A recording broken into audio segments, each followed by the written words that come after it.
तो अभी हम नेक्स्ट टॉपिक पर आ गए हैं। अभी तक मैं आपको प्रागैतिहासिक काल पढ़ा चुका हूँ, सिंधु घाटी सभ्यता ये कवर हो चुका है, वैदिक युग कवर हो चुका है, अपना उत्तर वैदिक और ऋग्वैदिक दोनों ही कवर हो चुके हैं, धर्म सुधार आंदोलन में जैन धर्म बौद्ध धर्म दोनों ही कवर हो चुके हैं, महाजनपद युग कवर हो चुका है, मौर्य वंश कवर हो चुका है, मगध का विस्तार कैसे हुआ ये कवर हो चुका है। और अभी हम नेक्स्ट टॉपिक ले रहे हैं विदेशी आक्रमण। विदेशी आक्रमण के बाद में नेक्स्ट टॉपिक जो लेंगे वो गुप्त काल लेंगे। बाकी क्रैश कोर्स काफ़ी बड़ा हो गया है, इसलिए जो छोटे छोटे ये जो राज्य बचे हैं इनके लिए एक अलग से क्रैश कोर्स बनाना पड़ेगा। चोल साम्राज्य, चेर, पांड्य, मौर्य, वाटा, ये सारे जितने भी हैं इनके लिए एक अलग से, उसमें सातवाहन को भी उसमें दोबारा से शामिल किया जाएगा। तो अगर आप चाहें तो मुझे कमेंट बॉक्स में करके बता देना क्या इनके लिए मुझे बनाना चाहिए। बाकी अपना मॉडर्न हिस्ट्री जो इंडिया का होता है उसमें बड़े बड़े जो एम्पायर होते हैं वो सब कवर कर लिए जाएंगे अभी। अपना ये विदेशी आक्रमण और उसके बाद में गुप्त काल, ये दोनों ही टॉपिक लेने वाले हैं। तो सब शुरू करते हैं मौर्य उत्तर काल। जब मौर्यों का साम्राज्य पतन हुआ तो उसके बाद में भारत में क्या स्थिति हुई। ठीक है, उत्तर भारत में अनेक साम्राज्य बन गए। मौर्य उत्तर के काल में लास्ट में मैंने बताया था अशोक ने बौद्ध धर्म अपना लिया था, उसके कारण अहिंसा नीति अपनाई और डिक्लाइन होता चला गया मौर्य एम्पायर। तो उसके बाद में जो मौर्य साम्राज्य था दो भागों में बट गया था, पूर्वी और पश्चिमी, और धीरे धीरे कमज़ोर होता चला गया। उसका फ़ायदा उठाते हुए विदेशी आक्रमणकारी भारत की तरफ आए। मौर्योत्तर मौर्य युग के बाद में क्या होता है, उत्तरी भाग में शुंग और कर्ण शासन, ये अलग अलग छोटे छोटे भागों में हो जाते हैं। नॉर्थ वेस्टर्न पार्ट यानी कि जो अपना पाकिस्तान और अफगानिस्तान वाला क्षेत्र है पश्चिमोत्तर, उसमें ग्रीक्स, शाक्य, सिथियंस, पर्थियन, पहलव या कुषाण, ये सब आ जाते हैं। ये सब विदेशी आक्रमणकारी हैं। ये विदेशी आक्रमणकारी इस साइड से अपना आक्रमण करते हैं और ये वाला जो क्षेत्र है इधर वाला क्षेत्र, इस पर अपना साम्राज्य विस्तार कर लेते हैं। उसके बाद में सातवाहन, साउथ के क्षेत्र में सातवाहन व अन्य वंश आ जाते हैं, अन्य बहुत वंश आ जाते हैं। बात अगर की जाए शुरुआती साम्राज्य जो पूरा भारत को एकीकरण करने का किया गया तो उनमें मौर्य साम्राज्य आता है। मौर्य साम्राज्य के बाद में गुप्त साम्राज्य आता है। उसके बाद में थोड़ा बहुत कोशिश की तो हर्षवर्धन ने की थी। तो ये पूर्ण भारत की अगर बात की जाए तो मौर्य साम्राज्य सबसे इम्पोर्टेंट होता है, गुप्त साम्राज्य होता है, उसके बाद में थोड़ा बहुत हर्षवर्धन का होता है। ठीक है, ओके, अभी शुरू कर देते हैं। यहाँ पे देखिए ये मैप आपको दिख रहा होगा। मैप में मैंने आपको अभी थोड़ी देर पहले ही बताया था कि जब एम्पायर का मौर्य एम्पायर खत्म हो जाता है तो शुंग वंश और कर्ण वंश में बढ़ जाता है ये। ठीक है, उसके बाद में इधर की साइड से पश्चिम उत्तर क्षेत्र से विदेशी आक्रमणकारी आते हैं, ग्रीक बैक्ट्रियन किंगडम आते हैं, अलेक्जेंडर के द्वारा छोड़े हुए सेलुकस वगैरह, ठीक है, ये सब आते हैं और इधर वाले क्षेत्र पे विदेशी ही आकर बस जाते हैं और यहीं पे विदेशी शासन करने लग जाते हैं अफगानिस्तान पाकिस्तान वाले क्षेत्र में। यहाँ पे शुंग और कर्ण दो वंश शासन करते हैं। नीचे की साइड में सतवाहन वंश है और साउथ में अपना पांड्या, चोल ये चल ही रहा है। ठीक है, जो अलग से ही टॉपिक है और नेक्स्ट क्रैश कोर्स में उसे कवर करने की कोशिश की जाएगी। अगर आप चाहेंगे तो जितने भी बाकी बचे हुए छोटे छोटे एम्पायर हैं और साउथ के जितने भी एम्पायर हैं वो सारे के नेक्स्ट क्रैश कोर्स में कर दिए जाएंगे। अपने नॉर्थ इंडिया के ज़्यादातर बड़े बड़े एम्पायर कवर हो चुके हैं, गुप्त साम्राज्य बचा है जो कि नेक्स्ट टॉपिक है। मौर्य साम्राज्य के बाद क्या हुआ, राज्य खंडित हो गए, डिसइंटीग्रेशन हो गया। उसके बाद में विकेंद्रीकरण हो गया, छोटे छोटे राज्य बनने लगे, ब्राह्मण समाज का उत्थान होने लग गया। मैंने ये बताया था कि मौर्य समाज में बौद्ध धर्म जो था वो उन्नति कर रहा था और ब्राह्मण समाज जो था वो डिक्लाइन कर रहा था। तो ब्राह्मण समाज ने भी अपना कुछ ना कुछ तरीके से चाल चली और ब्राह्मण समाज को उत्थान करने के लिए यहाँ पे मौर्य साम्राज्य के बाद में तो यहाँ पे ब्राह्मण समाज का उत्थान होने लग गया, संस्कृत भाषा का पुनः उत्थान होने लग गया और विदेशी आक्रमण। अगर आपका केंद्र कमज़ोर हो जाता है, अगर आपकी केंद्रीय शक्ति कमज़ोर हो जाती है, जैसा कि मौर्य साम्राज्य के समाप्त होने के बाद में हुआ, छोटे छोटे राज्यों में बट गया, तो विदेशी आक्रमणकारियों को आसानी होती है आक्रमण करने के लिए। तो यहाँ पे मैंने दो मैप लगाए हुए हैं, आप उन्हें देख सकते हैं। ये जो मैप है ये मौर्यन एम्पायर जब अशोक थे उस समय का मैप है। इसमें आप क्लियरली देख सकते हैं कि पूरे के पूरे भारत में, इवन एक दक्षिण तक के भारत के हिस्से में भी अशोका या मौर्य एम्पायर जो है वो फैला हुआ है। मौर्य एम्पायर फैला हुआ है। जैसे ही अशोक की मृत्यु होती है उसके बाद में मौर्य एम्पायर टूटने लग जाता है। धीरे धीरे आते आते बृहदत्त के बाद में पूर्ण रूपेण मौर्य साम्राज्य समाप्त हो जाता है और शुंग और कर्ण ये दो अलग अलग साम्राज्य बनते हैं और साथ में साउथ में सातवाहन वंश जो है वो निकल के आता है। ओके, अब देख लीजिए मौर्य साम्राज्य के बाद में पोस्ट मौर्यन इंडिया क्या होता है। ये जो अभी थोड़ी देर पहले मैप में मैंने बताया था, शुंग बनता है, इधर की साइड में सातवाहन आ जाते हैं, ठीक है, और इधर की साइड में विदेशी आक्रमणकारी आ जाते हैं, ग्रीक, पहला पार्थियन, शक, कुषाण, ये अपने इधर की साइड में आकर के अपना साम्राज्य विस्तार करते हैं। साउथ में अपना चोल, पांड्यन, ये किंगडम चल ही रहा है, लेकिन ये जो साम्राज्य बनते हैं ये छोटे छोटे हो जाते हैं और मजबूत नहीं होते हैं, इसलिए इनका फ़ायदा उठाते हुए विदेशी आते हैं। तो शुंग वंश के बारे में बात करते हैं। शुंग वंश आप देख रहे होंगे, मगध वाला रीजन अभी भी शुंग साम्राज्य के अंदर है, यानी मौर्य समाप्त होने के बाद में जो केंद्रीय शक्ति है शुंग वालों ने ले ली है, शुंग वंश ने ले ली है, लेकिन इतना ध्यान रखना ये मौर्य साम्राज्य के बराबर मजबूत नहीं है। शुंग वंश की स्थापना 185 बीसी से 185 बीसी में होती है और जो इसका अंत जो होता है वो 75 बीसी में होता है। इसे ब्राह्मण साम्राज्य माना जाता है एक तरीके से, क्योंकि इसको जो स्थापित करने वाले थे पुष्यमित्र शुंग माना जाता है, ये स्वयं ब्राह्मण थे और ब्राह्मणों का ही समर्थन करते थे। और जबकि मौर्य साम्राज्य जो था वो बौद्ध धर्म का समर्थन कर रहा था और ब्राह्मणों की स्थिति डाउन हो रही थी। तो यहाँ पे पुष्यमित्र शुंग जो है वो ब्राह्मण हैं और वो बृहदत्त को मार करके यहाँ पे अपना शासन शुरू करते हैं, शुंग वंश की स्थापना करते हैं। इसकी जानकारी कहाँ से मिलती है? ये कुछ पुस्तक हैं, पतंजलि की महाभाष्य, पतंजलि के द्वारा महाभाष्य पुस्तक लिखी गई है, बाणभट्ट के द्वारा बाणभट्ट के द्वारा हर्षचरित्र लिखी गई है, कालिदास की मालव काग्निमित्र लिखी गई है और पाणिनि की अष्टाध्यायी, ये पुस्तकें, इनसे हमें पता चल रहा है शुंग वंश का। ठीक है, शुंग वंश की स्थापना जो कर रहे हैं पुष्यमित्र शुंग कर रहे हैं और ये ब्राह्मण है अपने आप में, तो ये ब्राह्मण साम्राज्य की स्थापना होती है। इसे ब्राह्मण साम्राज्य भी बोला जाता है शुंग वंश को। नॉर्मली 100 साल के आसपास रहता है और क्षेत्र जो है वो मगध वाला ही क्षेत्र है, ठीक है, लेकिन शक्तिशाली नहीं है उतना जितना शक्तिशाली मौर्य साम्राज्य था। यहाँ मैंने टाइमलाइन बनाई हुई है 185 से लेकर 75 बीसी तक का। सबसे पहले शुरुआत संस्थापना कर रहे हैं अपने पुष्यमित्र शुंग, ठीक है, बृहदरथ को मार करके पुष्यमित्र शुंग के द्वारा स्थापना की जा रही है। उसके बाद में अग्निमित्र आते हैं, वसुमित्र आते हैं, भागव्रत आते हैं, देवभूति आते हैं, लेकिन सभी कमज़ोर शासक ही रहते हैं, कोई बड़ा शासन नहीं स्थापित कर पाते, यानी फिर से अपना जो मौर्य साम्राज्य के द्वारा बड़ा साम्राज्य स्थापित किया गया वहाँ तक नहीं पहुँच पाते हैं। पुष्यमित्र शुंग थे वो शुंग वंश के संस्थापक थे।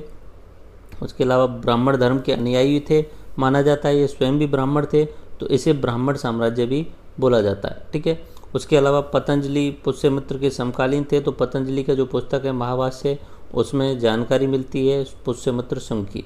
बौद्ध धर्म ग्रंथों में भी उसे बौद्ध धर्म का विरोधी बताया जाता है, यानी कि ये ब्राह्मण साम्राज्य का फैलाने वाले थे। तो पुष्यमित्र शुंग जैसे ही आए तो बौद्ध धर्म के जितने भी प्रचारक थे उनको कम करने की उन्होंने कोशिश की और ब्राह्मण संप्रदाय को फैलाने का उन्होंने प्रयास किया। तो ये पुष्यमित्र शुंग हैं और इन्होंने स्थापना की है अपने शुंग साम्राज्य की। उसके बाद अग्निमित्र आते हैं, ये राजधानी को विदिशा यानी एमपी वाले क्षेत्र में ले जाते हैं। वसुमित्र, भागभद्र और देवभूति शुंग वंश के अंतिम शासक थे। तो इनमें से कुछ याद रखने का कुछ है नहीं, अगर आपको याद रखना है एग्जाम में पूछा जाएगा तो ये याद पूछा जाएगा पुष्यमित्र शुंग। शुंग वंश की स्थापना किसने की?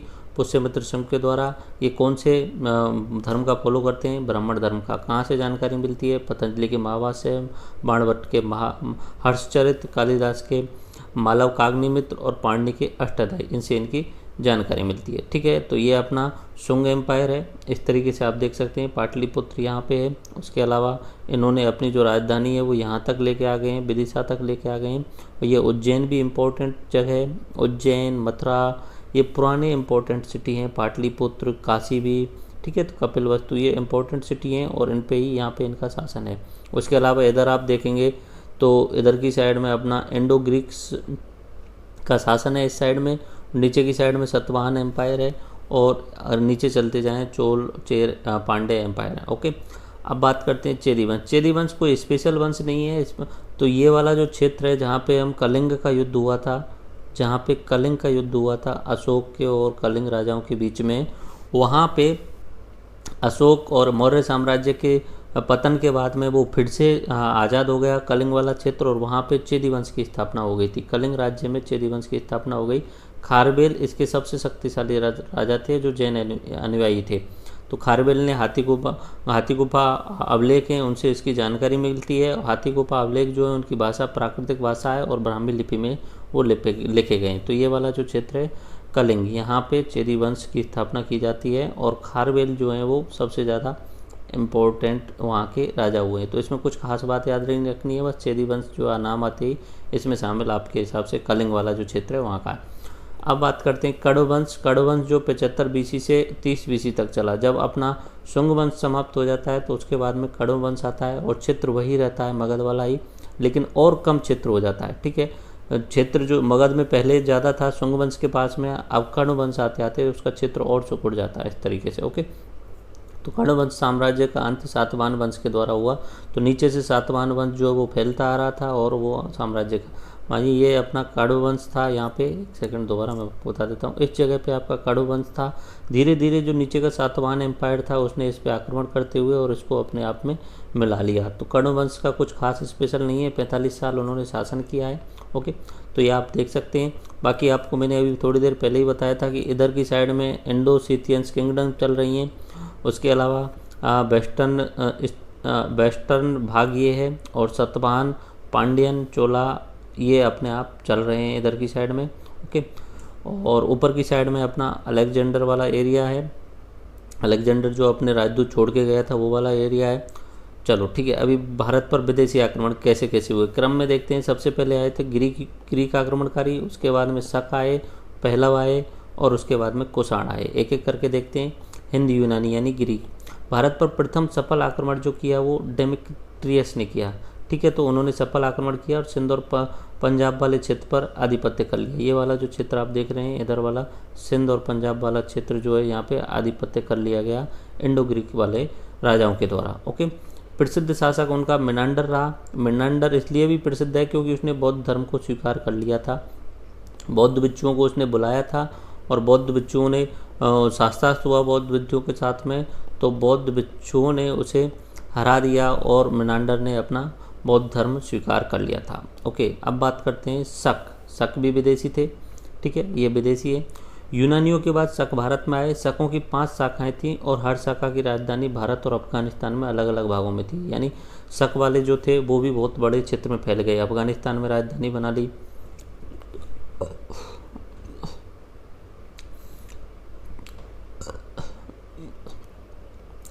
पंजाब में राजधानी बना ली, मथुरा में राजधानी बना ली, पश्चिम भारत में और ऊपरी दक्कन तक ये फैल चुके थे। यानी शक वाले जो राजा हैं उन्होंने, शक राजाओं ने बहुत बड़े क्षेत्र पर अपना अधिकार कर लिया था। शकों को माना जाता है कि मूलतः मध्य एशिया के निवासी थे।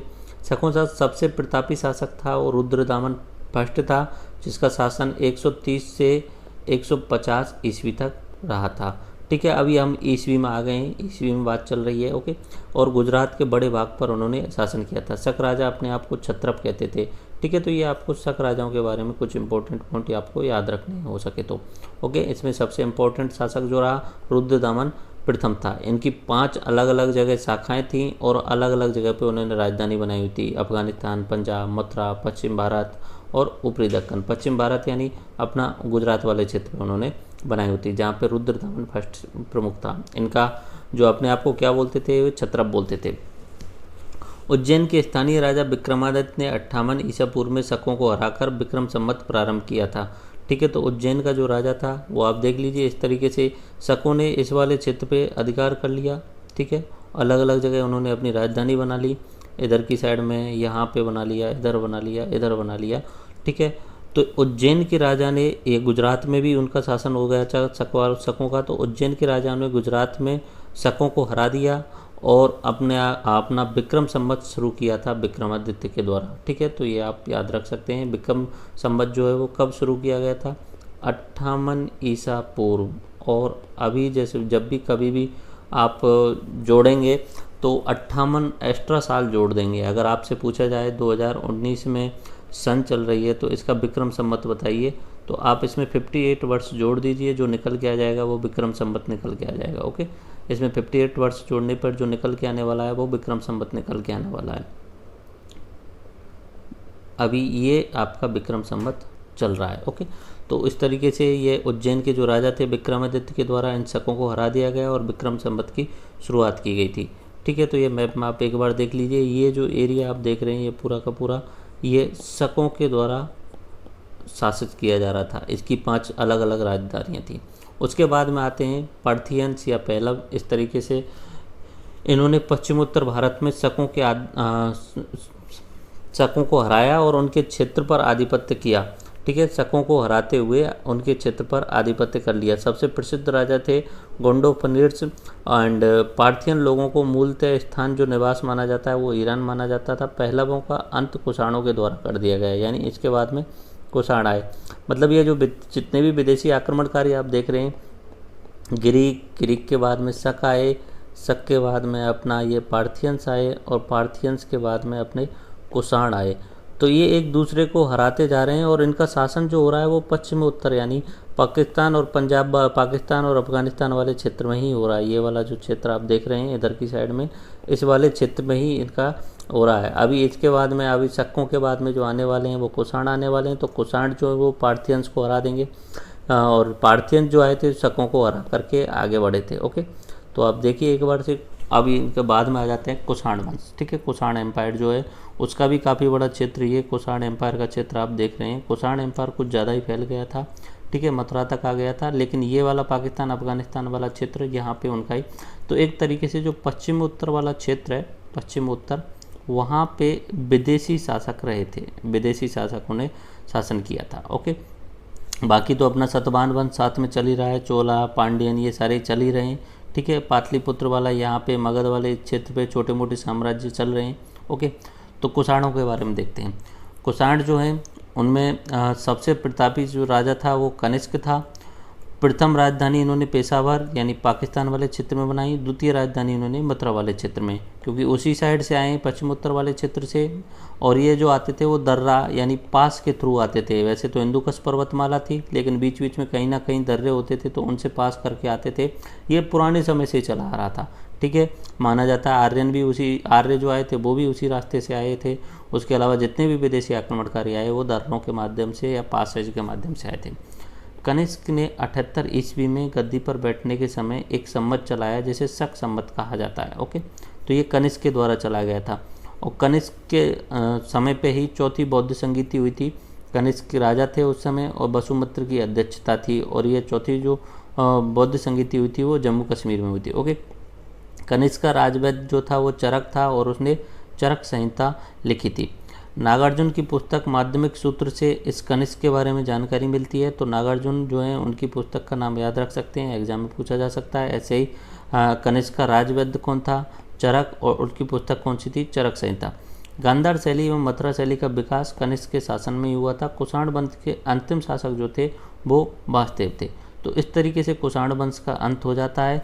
और यहाँ पे मैंने आपको बताया था विदेशी शासकों के बारे में, विदेशी शासक भी मैंने बताए। उसके अलावा जो मगध साम्राज्य जो था वो समाप्त हो चुका था, उसकी जगह पे शुंग वंश आया और उसके बाद में कर्ण वंश आया। उसके बाद में अपना दक्षिण वाले क्षेत्र में अलग ही चल रहा है, दक्षिण वाले में सातवाहन वंश है। उसके अलावा अपना यहाँ पे चेर, पांडे और वो चल ही रहे हैं। उससे पहले यहाँ पे संगम काल भी चल रहा था। ठीक है, संगम काल जो सबसे ज़्यादा इम्पोर्टेंट है। ओके, संगम काल का अपना जो लेक्चर होगा वो क्रैश कोर्स नंबर 2 में होने वाला है, क्योंकि दक्षिण के जितने भी राज्य हैं वो अभी रह चुके हैं। उसके अलावा बहुत सारे छोटे छोटे राज्य हैं, सीमावर्ती इलाकों के राज्य है, राजपूत राज्य है और बहुत छोटे छोटे राज्य रह गए हैं, उन्हें से क्रैश कोर्स नंबर 2 में कवर किया जाएगा। अभी हमारा जो है वो ancient history of India, India के जितने भी बड़े बड़े राज्य हैं वो कवर हो चुके हैं। गुप्त साम्राज्य जो है वो अगला टॉपिक है, उसमें हम देख रहे हैं। ठीक है, तो विदेशियों में मैंने आपको क्या क्या नाम बताए। एक तो ग्रीक आए, यूनानी वाले क्षेत्र से आए। उसके बाद में ग्रीकों के बाद में शक आए। शकों ने ग्रीक को हरा करके अपना शासन स्थापित किया था। और उसके बाद में आए थे पार्थियन, और पार्थियन ने शकों को हराया था और उन पार्थियंस को हराते हुए कुषाण साम्राज्य, कुषाण जो आए थे और उन्होंने कुषाण साम्राज्य की स्थापना की। तो ये अपना जितना भी ये चल रहा है ये पश्चिम उत्तर वाले क्षेत्र में चल रहा है, यानी पाकिस्तान पंजाब वाले क्षेत्र में और अफगानिस्तान वाले क्षेत्र में चल रहा है। ओके, मगध वाले क्षेत्र में शुंग और कर्ण वंश आ चुके हैं, धीरे धीरे ये भी समाप्त होने लग जाएंगे। तो इनकी जगह पे नया साम्राज्य आने वाला है, वो गुप्त साम्राज्य, जो अपने आप को फिर से मौर्य साम्राज्य के बराबर से खड़ा करने लग जाएगा, यानी फिर से भारत का एकीकरण होने लग जाएगा और पूर्ण साम्राज्य बनने लग जाएगा। ओके, तो अब हम चलते हैं नेक्स्ट टॉपिक। जो अपना नेक्स्ट टॉपिक है वो गुप्त साम्राज्य। तो अभी तक हम मौर्योत्तर काल देख चुके हैं, और जो सबसे इम्पोर्टेंट टॉपिक आने वाला है गुप्त काल, वो अभी हम देखने वाले हैं। बट एक बार मैं आपको रिवाइज करा देता हूँ क्या क्या पढ़ चुके हैं हम। प्रागैतिहासिक काल हमने देखा, पाषाण युग, धातु युग, ये सब हमने देखा था। दूसरा सिंधु घाटी सभ्यता के बारे में चले गए थे। ऐतिहासिक काल में हमने वैदिक युग के दोनों भाग देखे, ऋग्वैदिक युग और उत्तर वैदिक युग दोनों ही देखे थे। उसके बाद में हम महाजनपद युग में आए थे। महाजनपद युग के बाद में हमने जैन धर्म और बौद्ध धर्म दोनों को देख लिया धार्मिक सुधार आंदोलन के रूप में। फिर महाजनपदों के साथ में ही मैंने बताया था मगध विस्तार के कारण बताए थे, उनमें से नंद धनानंद बताया था मैंने उसके बाद में, और सिकंदर का आक्रमण हुआ था। फिर वहीं पे मैंने आपको बताया था चाणक्य और चंद्रगुप्त मौर्य, और उन्होंने शुरुआत की थी मौर्य वंश की। और मौर्य वंश पहला भारत का ऐसा शासन बना था जिसने संपूर्ण भारत पे अधिकार कर लिया था। वहाँ से शक्तिशाली और संपूर्ण राष्ट्र भारत का एकीकरण वाली कहानी शुरू हुई थी।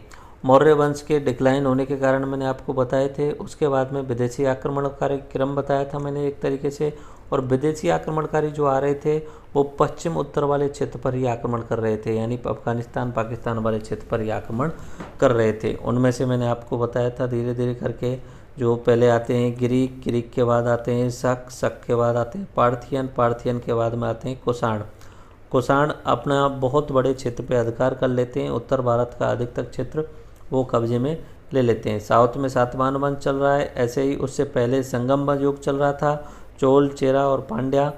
तो ये जो साउथ वाले जो टॉपिक हैं, संगम युग वाले भी, सातवाहन वंश, उसके अलावा छोटे छोटे जो टॉपिक हैं ये मौर्य, वाकाटक, कदम्ब, चालुक्य, पल्लव। अब नॉर्मली ऑब्जेक्टिव टाइप के जो एग्ज़ाम होते हैं उनमें इनमें से सवाल नहीं पूछे जाते हैं। बट अगर आप चाहते हैं कि मैं जितने भी बचे हुए छोटे छोटे हैं सीमावर्ती जितने भी बचे हुए राज्य हैं उन्हें कंप्लीट कराऊं, तो उनके लिए मैं क्रैश कोर्स पार्ट 2 लाऊंगा। तो आप मुझे कमेंट बॉक्स में बता देना कि अगर वो आप अगर चाहते हैं उस टाइप में वो भी कंप्लीट करना है। मौर्य है, बाटक, उसके अलावा अपने राजपूत जितने भी वंश हैं, राजपूतों में जैसे गुर्जर, प्रतिहार, चौहान वंश, सिसोदिया वंश, ये अगर सारे के सारे करने हैं तो मुझे एक बार कमेंट बॉक्स में बता देना। तो इन सबको कंबाइंड करते हुए 2 घंटे के अंदर मैं उसका क्रैश कोर्स अलग से करा दूंगा। ठीक है, अभी हम यहाँ पे आए हैं मोर इम्पोर्टेंट, सबसे ज़्यादा इम्पोर्टेंट, जो मौर्य साम्राज्य के बाद में दूसरा शासन जो पूरे भारत पे अधिकार करता है वो आता है गुप्त काल। ठीक है, गुप्त काल के बाद में थोड़ा बहुत अगर ट्राई किया तो हर्षवर्धन ने किया था, हर्षवर्धन के शासनकाल में। उसके बाद में 500-600 साल तक भारत एकीकृत नहीं रहा। फिर सल्तनत काल आता है। ठीक है, सल्तनत काल में फिर से भारत एकीकृत होता है, फिर मुगल काल में, और फिर अंग्रेज आते हैं तब भारत एकीकृत होता है। ठीक है, तो अब ये अपना गुप्त काल जो होगा वो अपना लास्ट टॉपिक होगा। उसके बाद में गुप्तोत्तर काल का जो समय आता है उसको मैंने आपके लिए लास्ट टाइम में डिवाइड करते हुए दिखाया हुआ है। और अगर आप क्रैश कोर्स 2 की मांग करेंगे तो उसमें सारे जो छोटे छोटे राज्य हैं और साउथ के राज्य हैं उन सबको कवर कर लिया जाएगा। तो अब बात कर रहे हैं हम गुप्त साम्राज्य की। गुप्त साम्राज्य का जो समय है 240 एडी से 550 एडी का समय है। ठीक है, गुप्त साम्राज्य के जो संस्थापक हैं श्रीगुप्त हैं, 240 से 280 तक उन्होंने शासन किया था। नॉर्मली इनका जो क्षेत्र था कौशाम्बी प्रयाग वाला जो क्षेत्र था, शुरुआत में इनका जो राज्य था वो छोटा ही था, लेकिन कौशाम्बी जो जगह है वो अपने आप में इम्पोर्टेंट हो जाती है। कौशाम्बी आज के टाइम पे इलाहाबाद, प्रयाग, वहाँ के आसपास वाला क्षेत्र। पहली बात तो गंगा यमुना की नदियाँ आती हैं यहाँ पे, वो मिलती हैं। उसके बाद में ये इतनी इम्पोर्टेंस वाली जगह है कि इधर की साइड में बिहार वाला क्षेत्र कवर कर सकते हो, यूपी हरियाणा तक कवर कर सकते हो, और नीचे साउथ का क्षेत्र भी कवर कर सकते हो। तो कौशाम्बी के पास में उनकी राजधानी होने के कारण उन्हें बेनिफिट मिले। यहाँ पे उन्हें लोहे की खानें मिल गई थी, उसके अलावा ज़मीन उपजाऊ थी तो सैनिक अधिक रख सकते थे, लोहे की खानें मिलने से अधिक हथियार वो यूज कर सकते थे। ठीक है, तो गुप्त साम्राज्य का उदय 3री शताब्दी में कौशाम्बी प्रयाग में हुआ था। गुप्त वंश का ओवरव्यू, मतलब हम अब कैसे लेक्चर पढ़ रहे हैं। गुप्त जो है वो मौर्य साम्राज्य के बाद में इम्पोर्टेंट है, हर एग्जाम में सवाल पूछे जाते हैं मौर्य साम्राज्य से और गुप्त साम्राज्य से। तो अब हम गुप्त साम्राज्य को कैसे पढ़ रहे हैं यह देखते हैं। सबसे पहले तो अबाउट द डायनेस्टी एक ओवरव्यू देख लेते हैं। उसके बाद क्या क्या स्रोत रहे हमें ये जानने की गुप्त साम्राज्य के बारे में वो देखते हैं। कौन कौन से राजा रहे और उनका क्या क्या योगदान रहा वो देखते हैं। साम्राज्य का एकीकरण कैसे किया और विस्तार कैसे किया ये देखते हैं। राजनीतिक जीवन, सामाजिक जीवन, आर्थिक जीवन, यानी गुप्त साम्राज्य को भारत का स्वर्ण युग कहा जाता है, स्वर्ण युग माना जाता है। जैसा कि आप गाना कभी सुनते हो, जहाँ डाल डाल पर सोने की चिड़िया करती है बसेरा, तो सोने की चिड़िया थी भारत जिस समय गुप्त साम्राज्य था।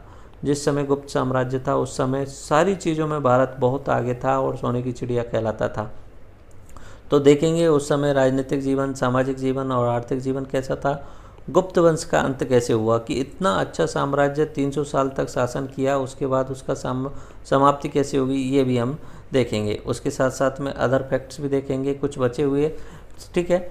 तो सबसे पहले हम बात करते हैं Maurya empire versus Gupta empire, इनका कितना बड़ा बड़ा एम्पायर था।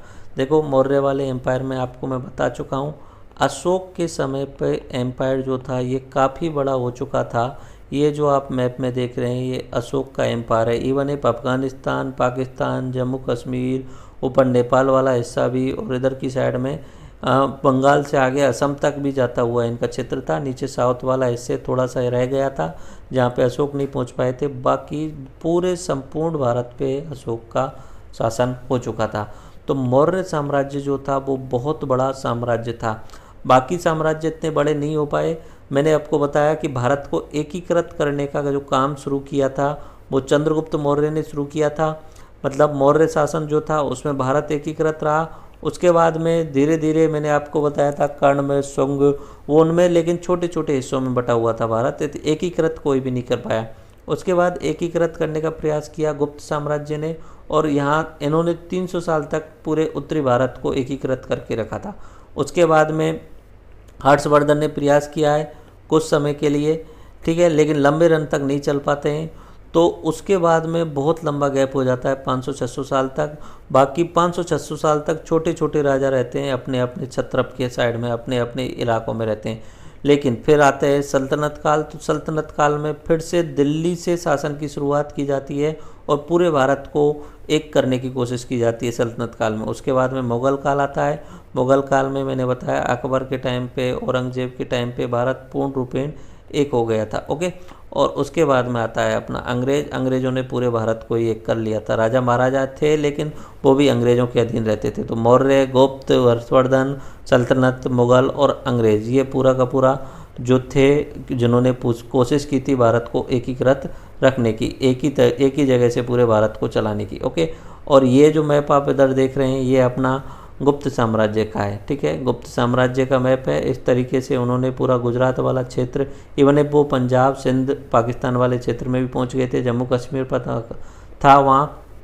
उसके बाद असम तक भी पहुँचे हुए थे। और नीचे की साइड में यहाँ पे इधर की साइड में उन्होंने दक्षिण में भी अपने अभियान चलाए थे।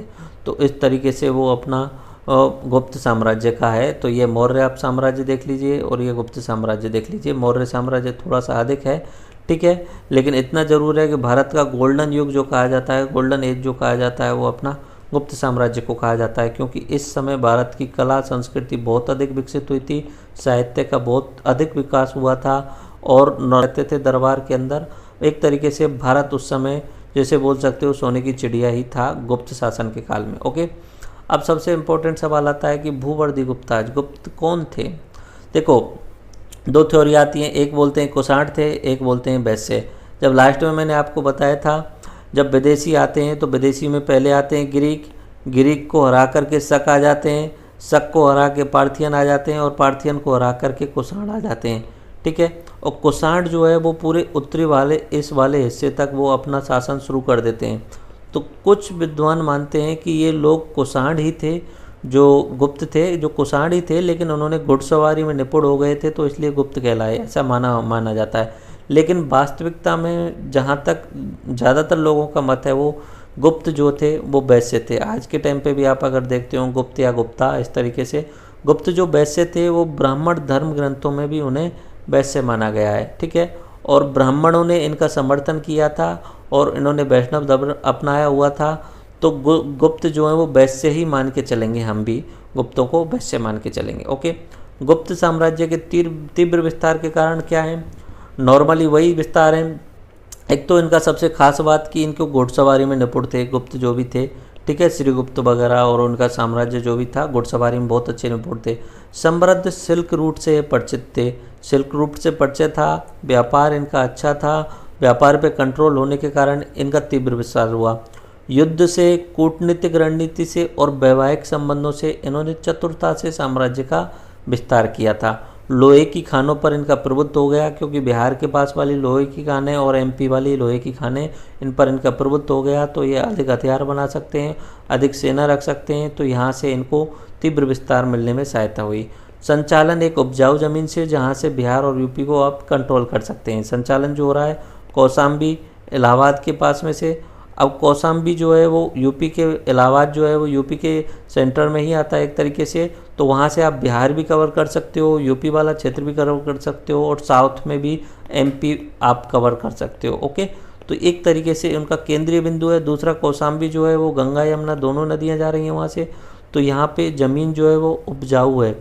उपजाऊ ज़मीन होने के कारण यहाँ पे अधिक उत्पादन होगा, और अधिक उत्पादन होगा तो सेना अधिक रख सकते हो। ठीक है, तो ये गुप्त साम्राज्य के विस्तार के कारण मैंने यहाँ पे लिखे हुए हैं।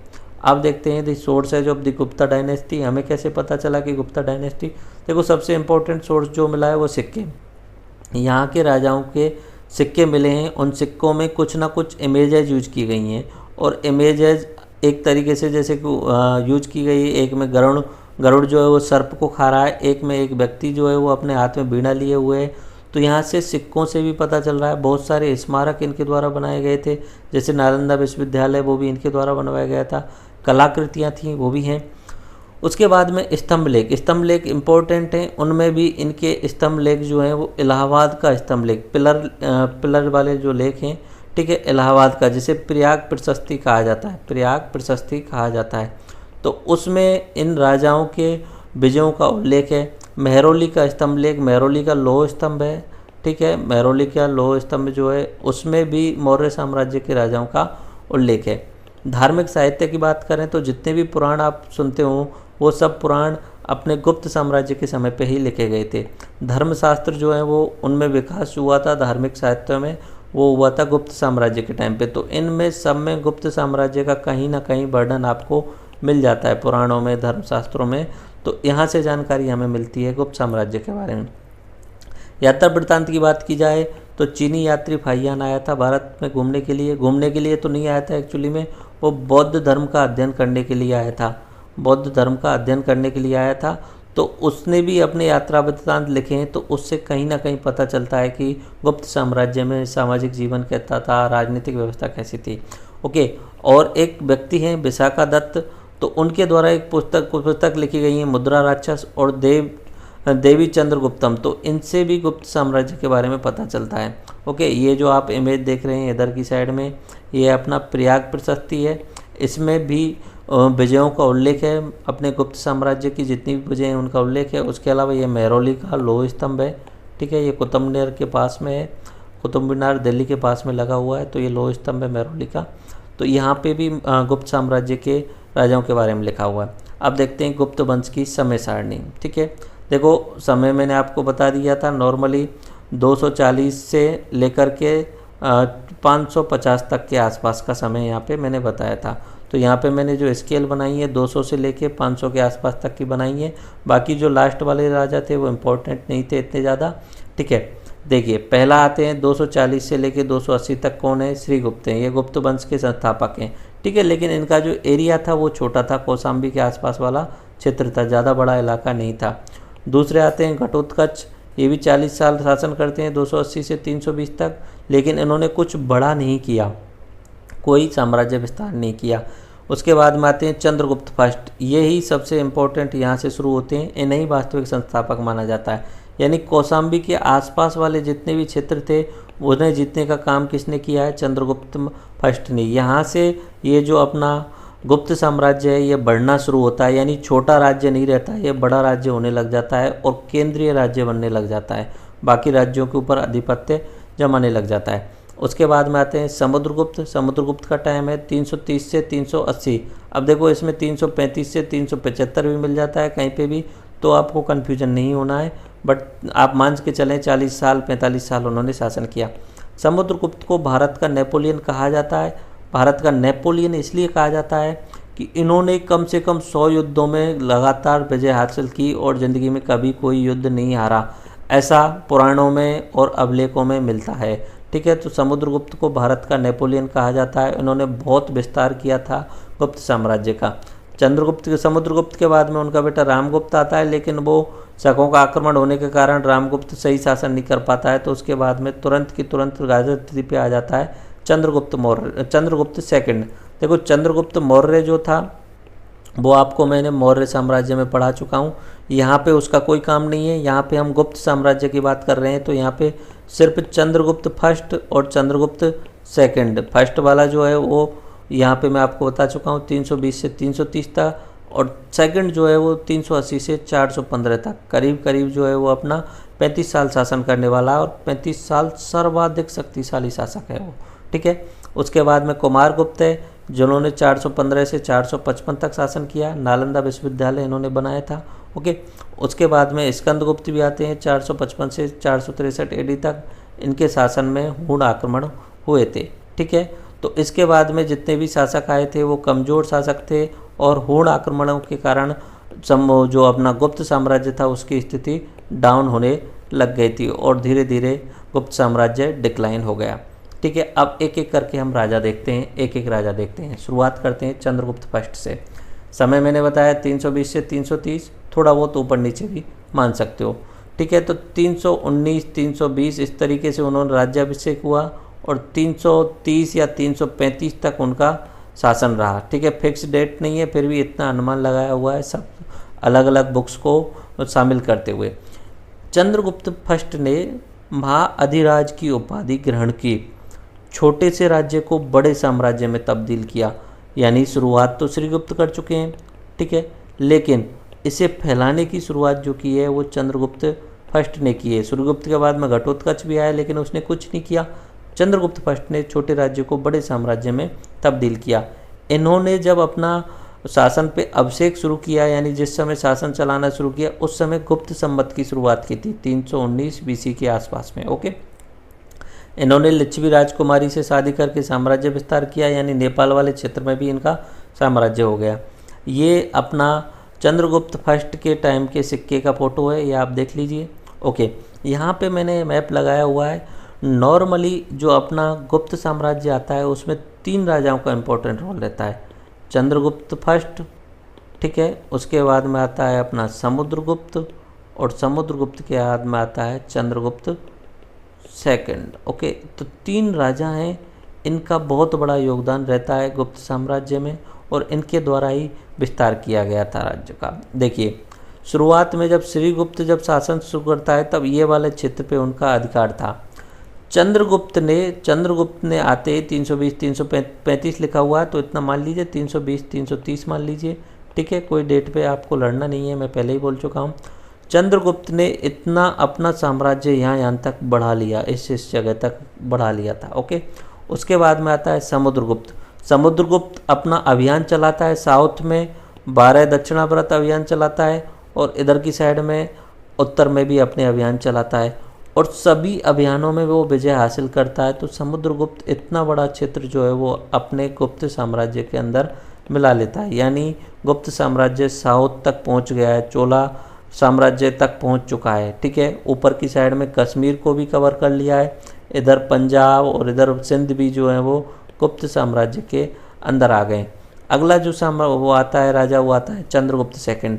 यहाँ तक तो उसके लिए मिला हुआ है, वो और आगे बढ़ता है, ये मालवा वाला क्षेत्र भी ले लेता है, गुजरात भी ले लेता है, इधर की साइड में अपना पाकिस्तान का ये हिस्सा भी ले लेता है। तो ये धीरे धीरे करते ये अपने चरमोत्कर्ष तक पहुँचता है गुप्त साम्राज्य।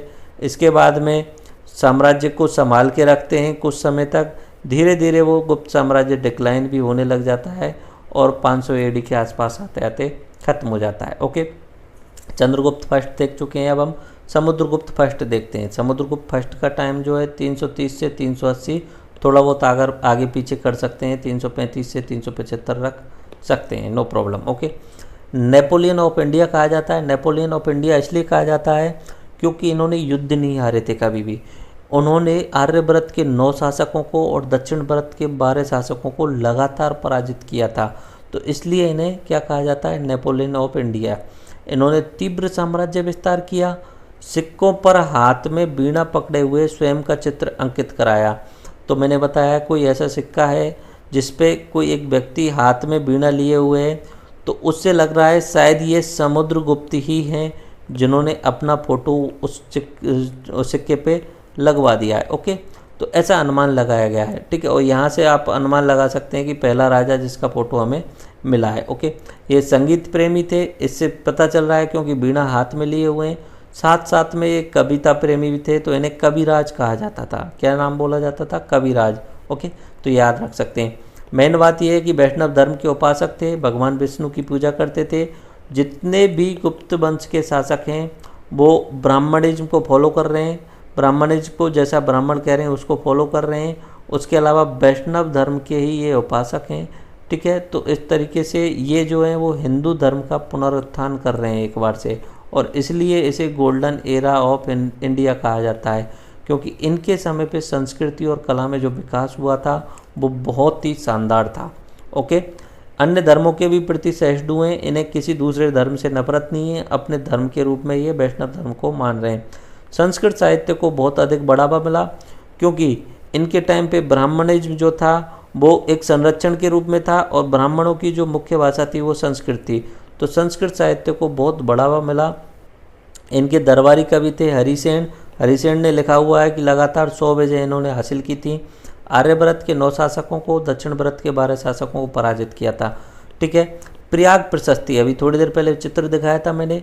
इलाहाबाद स्तंभ के लेख में समुद्रगुप्त विजयों का वर्णन है। नागरी लिपि में संस्कृत भाषा में ये लिखित किए गए हैं।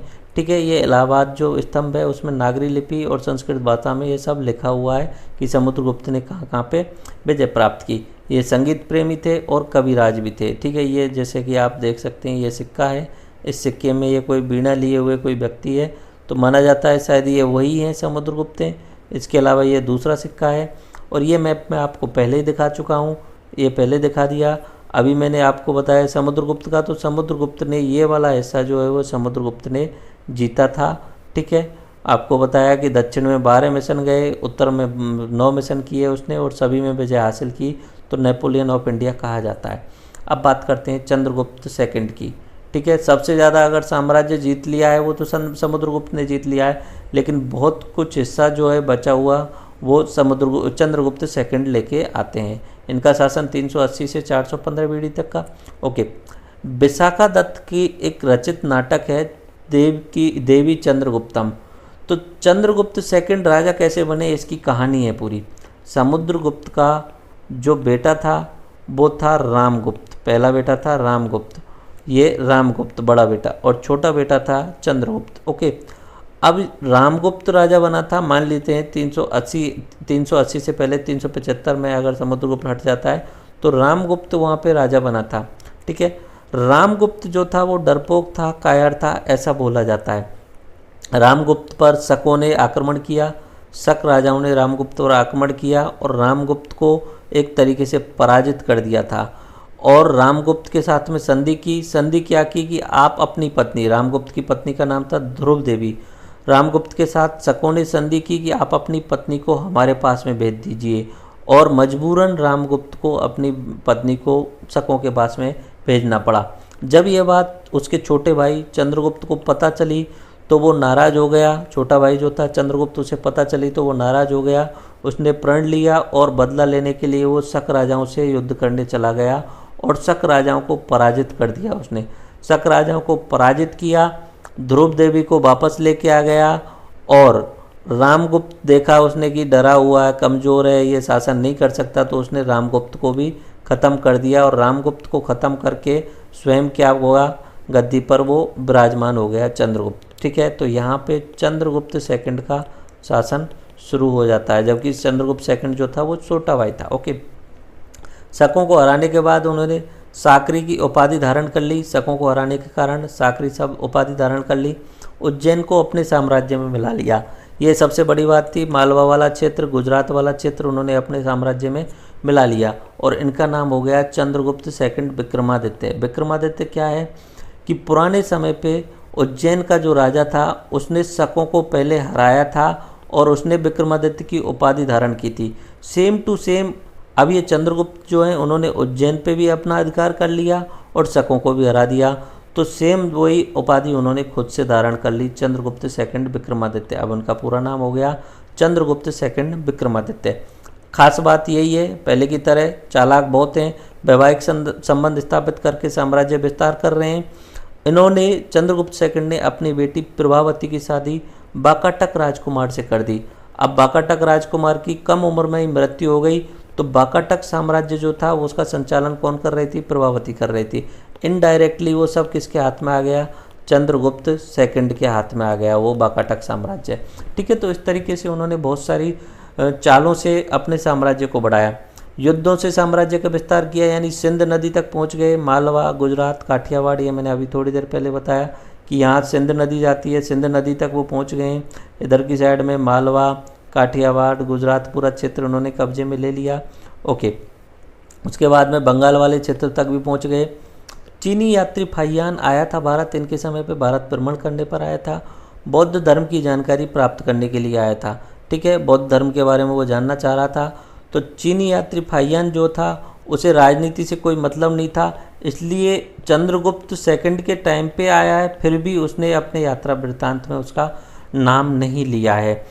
लेकिन उस समय सामाजिक स्थिति बहुत अच्छी थी, तो उस सामाजिक स्थिति का वर्णन किया है। आर्थिक स्थिति अच्छी थी तो उसका भी वर्णन किया है। वो खुद जिस काम के लिए आया था तब बौद्ध धर्म के पहचानने के लिए, बौद्ध धर्म की शिक्षाओं के लिए, लेकिन बौद्ध धर्म उस समय अच्छी कंडीशन पे नहीं था, तो उसने उस समय के राजा की बुराई भी की है थोड़ा सा। ओके, कला एवं संस्कृति का तीव्र विकास हुआ, राज्य समृद्ध, संपन्न और खुशहाल था, और इसे भारत का गोल्डन एज या स्वर्ण युग कहा जाता है। ठीक है, उनके दरबार में 9 रत्न थे। अपने चंद्रगुप्त सेकंड के दरबार में 9 रत्न थे, नवरत्न जिन्हें बोला जाता था। 9 रत्न के नाम देख लीजिए, एग्जाम में कुछ भी पूछा जा सकता है, लेकिन इंपॉर्टेंट जो है बरहामिर, उसके अलावा बरीची, कालिदास और धनवंतरी हैं। एक एक करके देखिए। शंकु जो थे आर्किटेक्ट थे, घटकरपुर ये स्कल्पचर यानी मूर्तिकार थे, और उसके अलावा आर्किटेक्ट भी थे। बरहामिर मैथमेटिशियन थे और एस्ट्रोलॉजर थे, यानी खगोलवेत्ता भी थे। ओके, छपांग जो थे वो एस्ट्रोलॉजर थे। अमर सिंह जो थे वो संस्कृत विद्वान थे। बरूची जो थे व्याकरण एवं संस्कृत के विद्वान थे। कालिदास जो थे वो संस्कृत के कवि थे और नाटक लेखक भी थे। धनवंतरी जो थे वो राजवैद्य थे। बेताल भट्ट थे वो जादूगर थे। ठीक है, तो आप देखेंगे संस्कृत के विद्वान यहाँ पे बहुत ज़्यादा हैं, तो संस्कृत को यहाँ संरक्षण मिल रहा है। ब्राह्मणों को भी संरक्षण मिल रहा है क्योंकि वैष्णव धर्म अपनाया हुआ है गुप्तों के द्वारा, तो इसलिए यहाँ पे अपनी कला और संस्कृति का जो विकास है वो बहुत अच्छे तरीके से हो रहा है क्योंकि राजा का संरक्षण मिल रहा है। ये मैप देख लीजिए एक बार। मैप में आपको पूरा का पूरा जो गुप्त साम्राज्य के अधीन अधिकतम राज्य था वो दिखाया हुआ है। और एक मैप की एक थोड़ी सी गलती ये भी है कि इंडिया का मैप ये है, इंडिया का हिस्सा इस तरीके से पूरा ये इंडिया है। ठीक है, इस तरीके से आप पूरा रखेंगे इंडिया को। ये जो POK भी है वो भी अपना इंडिया का हिस्सा है, और अक्साई चिन्ह वाला हिस्सा भी अपना इंडिया का है। ओके, उसके बाद में जो राजा है वो इतने ज़्यादा अच्छे नहीं थे, इतने ज़्यादा शक्तिशाली नहीं थे, फिर भी उन्होंने लंबे समय तक उस साम्राज्य को बना के रखा। जैसे कुमारगुप्त, ये 320 गलत है एक्चुअली में, 420 से 455 AD तक, 420 से 455 AD तक इन्होंने शासन किया। शांति एवं समृद्धि का शासन था इनका। नालंदा विश्वविद्यालय की स्थापना की, वही संस्कृति को अच्छा बढ़ावा मिल रहा है और गोल्डन एरा में शामिल है। ओके, अब बात करते हैं स्कंदगुप्त। स्कंदगुप्त 455 से 467 का समय है। कमज़ोर शासक साबित हुए। इनके समय पे हुणों ने आक्रमण किया, तो बहुत ज़्यादा आक्रमण के कारण इनकी स्थिति कमज़ोर होने लग गई, आर्थिक स्थिति भी कमज़ोर हुई। गुजरात में सुदर्शन झील का उनका पुनरुद्धार करवाया इन्होंने। ठीक है, गुजरात में सुदर्शन झील जो थी वो मौर्यों के समय बन गई थी, लेकिन अलग अलग टाइम पे राजाओं ने पुनरुद्धार कराया, जो कि जूनागढ़ एक अभिलेख है, जूनागढ़ प्रशस्ति है, तो वहाँ पे ये सब लिखा मिलता है। ओके, स्कंदगुप्त की मृत्यु के बाद में उत्तराधिकारी गुप्त साम्राज्य को संभाल नहीं पाए और गुप्त साम्राज्य धीरे धीरे कम होने लग गया, डिक्लाइन होने लग गया, और एक समय आते आते गुप्त साम्राज्य खत्म हो गया। ठीक है, ये कुछ इमेजेज हैं, ये नालंदा विश्वविद्यालय है। ठीक है, ये उसी समय पे ये, लेकिन कला एवं संस्कृति का टॉपिक है तो यहाँ पे नहीं पढ़ा सकते, यहाँ पे सिर्फ हिस्ट्री है। कला एवं संस्कृति में इन सब को बाकी बारीकियों से देखा जाएगा, और हो सकेगा तो हम भी कला एवं संस्कृतियों का लेक्चर करेंगे। एक बार से फिर से यहाँ पे मैथ देखिए, चंद्रगुप्त फर्स्ट के द्वारा जो शासन किया जा रहा था ये वाला जो क्षेत्र था, उसके बाद में समुद्रगुप्त ने कौन कौन सा क्षेत्र जोड़ दिया, ये वाला क्षेत्र जोड़ दिया, ओके। उसके बाद में चंद्रगुप्त सेकंड ने कौन सा, ये वाला हिस्सा जोड़ दिया। लेकिन रेड वाला और ये वाला ये भी अपने गुप्त साम्राज्य के अंडर में आता था इस तरीके से, ये वाला हिस्सा भी, बाका टक वाला भी हिस्सा, ओके। पंजाब सिंध वाला क्षेत्र भी ये लोग इनके लिए टैक्स देते थे इनडायरेक्टली इस तरीके से, तो वहाँ पे ये था, ओके। तो अभी हम राजनीतिक जीवन की तरफ चलते हैं।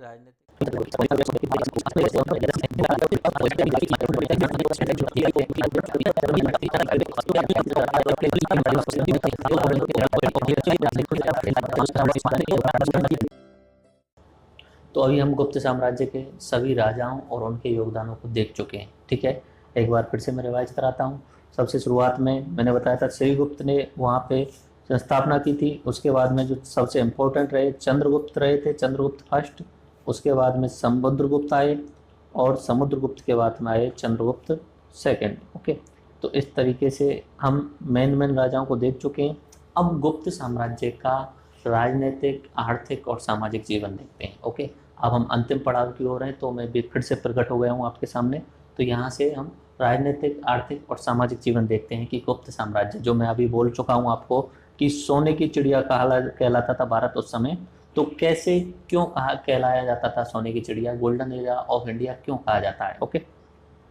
राजनीतिक जीवन में सबसे पहली बात, वहाँ पे प्रशासन का कैसे विभाजन था। देखो, सबसे ऊपर होता था राज्य या साम्राज्य। साम्राज्य जो होता था वो कौशाम्बी वाले क्षेत्र से अपनी राजधानी से चलाते थे वो, और जैसे उसमें राजा होते थे, जब समुद्रगुप्त, चंद्रगुप्त फर्स्ट सेकंड, ये राजा होते थे, और राजाओं के साथ में उनका परिषद होता था, ठीक है।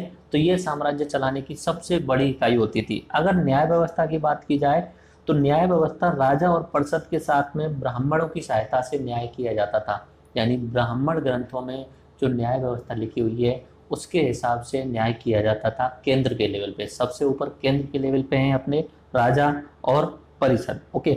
उसके बाद में आते हैं, वहां से जो नीचे वाली छोटी इकाई है उसको देश बोला गया है वहां पे, और देश का जो मुखिया है उसे गोपना बोला जाता है, ओके।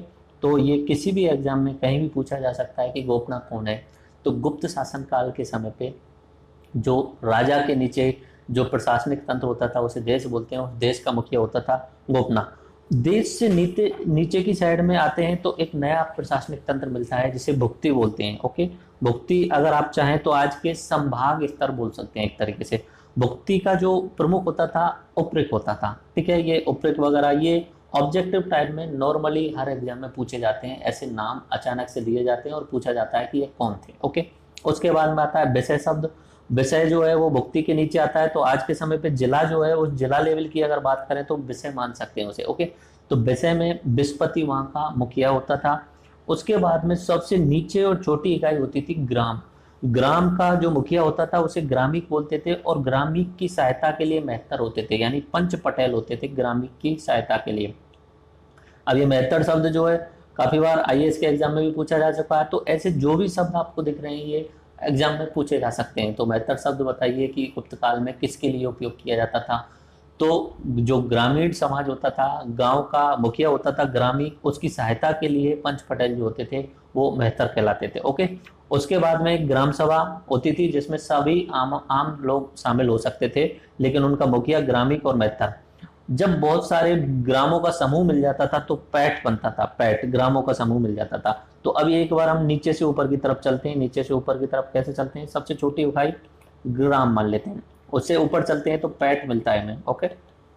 पैठ से ऊपर चलते हैं तो विषय मिलता है, विषय का मुखिया जो है वो विषयपति है, ओके। विषय से ऊपर चलते हैं तो भुक्ति, भुक्ति से ऊपर चलते हैं तो देश, और देश से ऊपर चलते हैं तो साम्राज्य। इस तरीके का गुप्त साम्राज्य का प्रशासनिक व्यवस्था ऊपर से नीचे तक चला आ रहा था, और हर स्तर पे अलग अलग कार्य बटे हुए थे, हर स्तर पे अलग अलग कार्य बटे हुए थे, हर स्तर पर राजस्व की व्यवस्था अलग थी।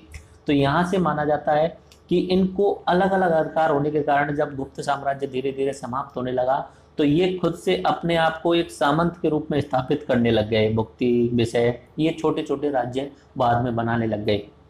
माना जाता है कि भारत में सामंतवाद का जो बीज है वो अपने गुप्त समाज के समय पे जो प्रशासनिक व्यवस्था थी वहां से पड़ता है। उससे पहले सामंतवाद नाम का कोई सिस्टम नहीं था, फ्यूडलिज्म जो होता है। तो वो सामंतवाद की जो व्यवस्था आती है वो अपना गुप्त साम्राज्य के इस प्रशासनिक सिस्टम के खत्म होने के बाद में उभरती है। ओके, कानून जो था वो दो तरीके से लगता था वहां पे, एक होता था सिविल लॉ, एक होता था क्रिमिनल लॉ। सिविल लॉ यानी जो अपना फौजदारी मामले होते हैं, फौजदारी मामले अपनी खेती की या छोटी मोटी घर गृहस्थी की लड़ाई झगड़े वाले होते हैं, उनमें होता था फौजदारी मामला। और एक होता था क्रिमिनल लॉ, आपराधिक मामले। ओके, जैसा कि सेम टू सेम आज के समय पे भी होता है। क्रिमिनल लॉ अलग होते हैं, अपराध अगर करते हैं, आप चोरी करते हैं या कोई हत्या वगैरह कर देते हैं या लड़ाई झगड़ा कर देते हैं, तो वो जब आता है आपराधिक मामले में, क्रिमिनल लॉ में। और उसके अलावा सिविल लॉ जो होते हैं, घर गृहस्थी के छोटे मोटे झगड़े या खेतों की लड़ाई जो होती है, राजस्व से संबंधित विवाद जो होते हैं, वो फौजदारी मामले में आते हैं। ओके, यहाँ पे पुलिस विभाग का जो मुखिया होता था उसे दंड पासिक बोला जाता था। आज के समय पे आप मान सकते हैं जो आईजी लेवल का अधिकारी होता है उसे उस समय पे दंड पासिक बोला जाता था। यानी वहां पे जो सिस्टम था बहुत ही सुव्यवस्थित था। इसलिए मैंने बताया था कि 240 से लेके 550 एडी के समय तक वो गुप्त साम्राज्य रहा है, और करीब करीब 300 साल तक जो व्यवस्था रही है वहाँ की बहुत ही अच्छी रही है।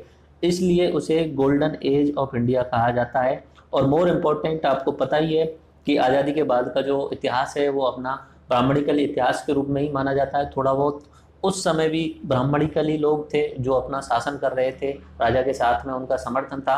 तो एक तरीके से गोल्डन एज इसे माना जाता है। अगर इतिहास को अलग अलग रूप में देखें और अगर बौद्ध इतिहासकार होते भारत के, तो निश्चित सी बात है मौर्य युग को ज़्यादा गोल्डन एज मानते। ओके, लेकिन यहाँ पे जो सिस्टम था वो बहुत ही अच्छा है। आपको दिख रहा होगा, प्रशासनिक सिस्टम दिख लिया होगा। भारतीय सामंतवाद के बीज यहाँ से शुरू हुए थे। आई थिंक ये आपको क्लियर हो गया होगा। फ्यूडलिज्म सिस्टम जो है यहाँ से, तो ये राजनीतिक सिस्टम मैंने आपको गुप्त साम्राज्य का बता दिया है। ओके, आगे चलते हैं वहाँ के सामाजिक जीवन का, जो सबसे इम्पोर्टेंट है कि पता चलेगा यहाँ से कि समाज की स्थिति कैसी है। ओके, सबसे इम्पोर्टेंट बात है कि ये जाति व्यवस्था आधारित समाज हो गया था। मैंने पहले ही बताया था ब्राह्मणिकल सिस्टम जो था वो डोमिनेंट में था।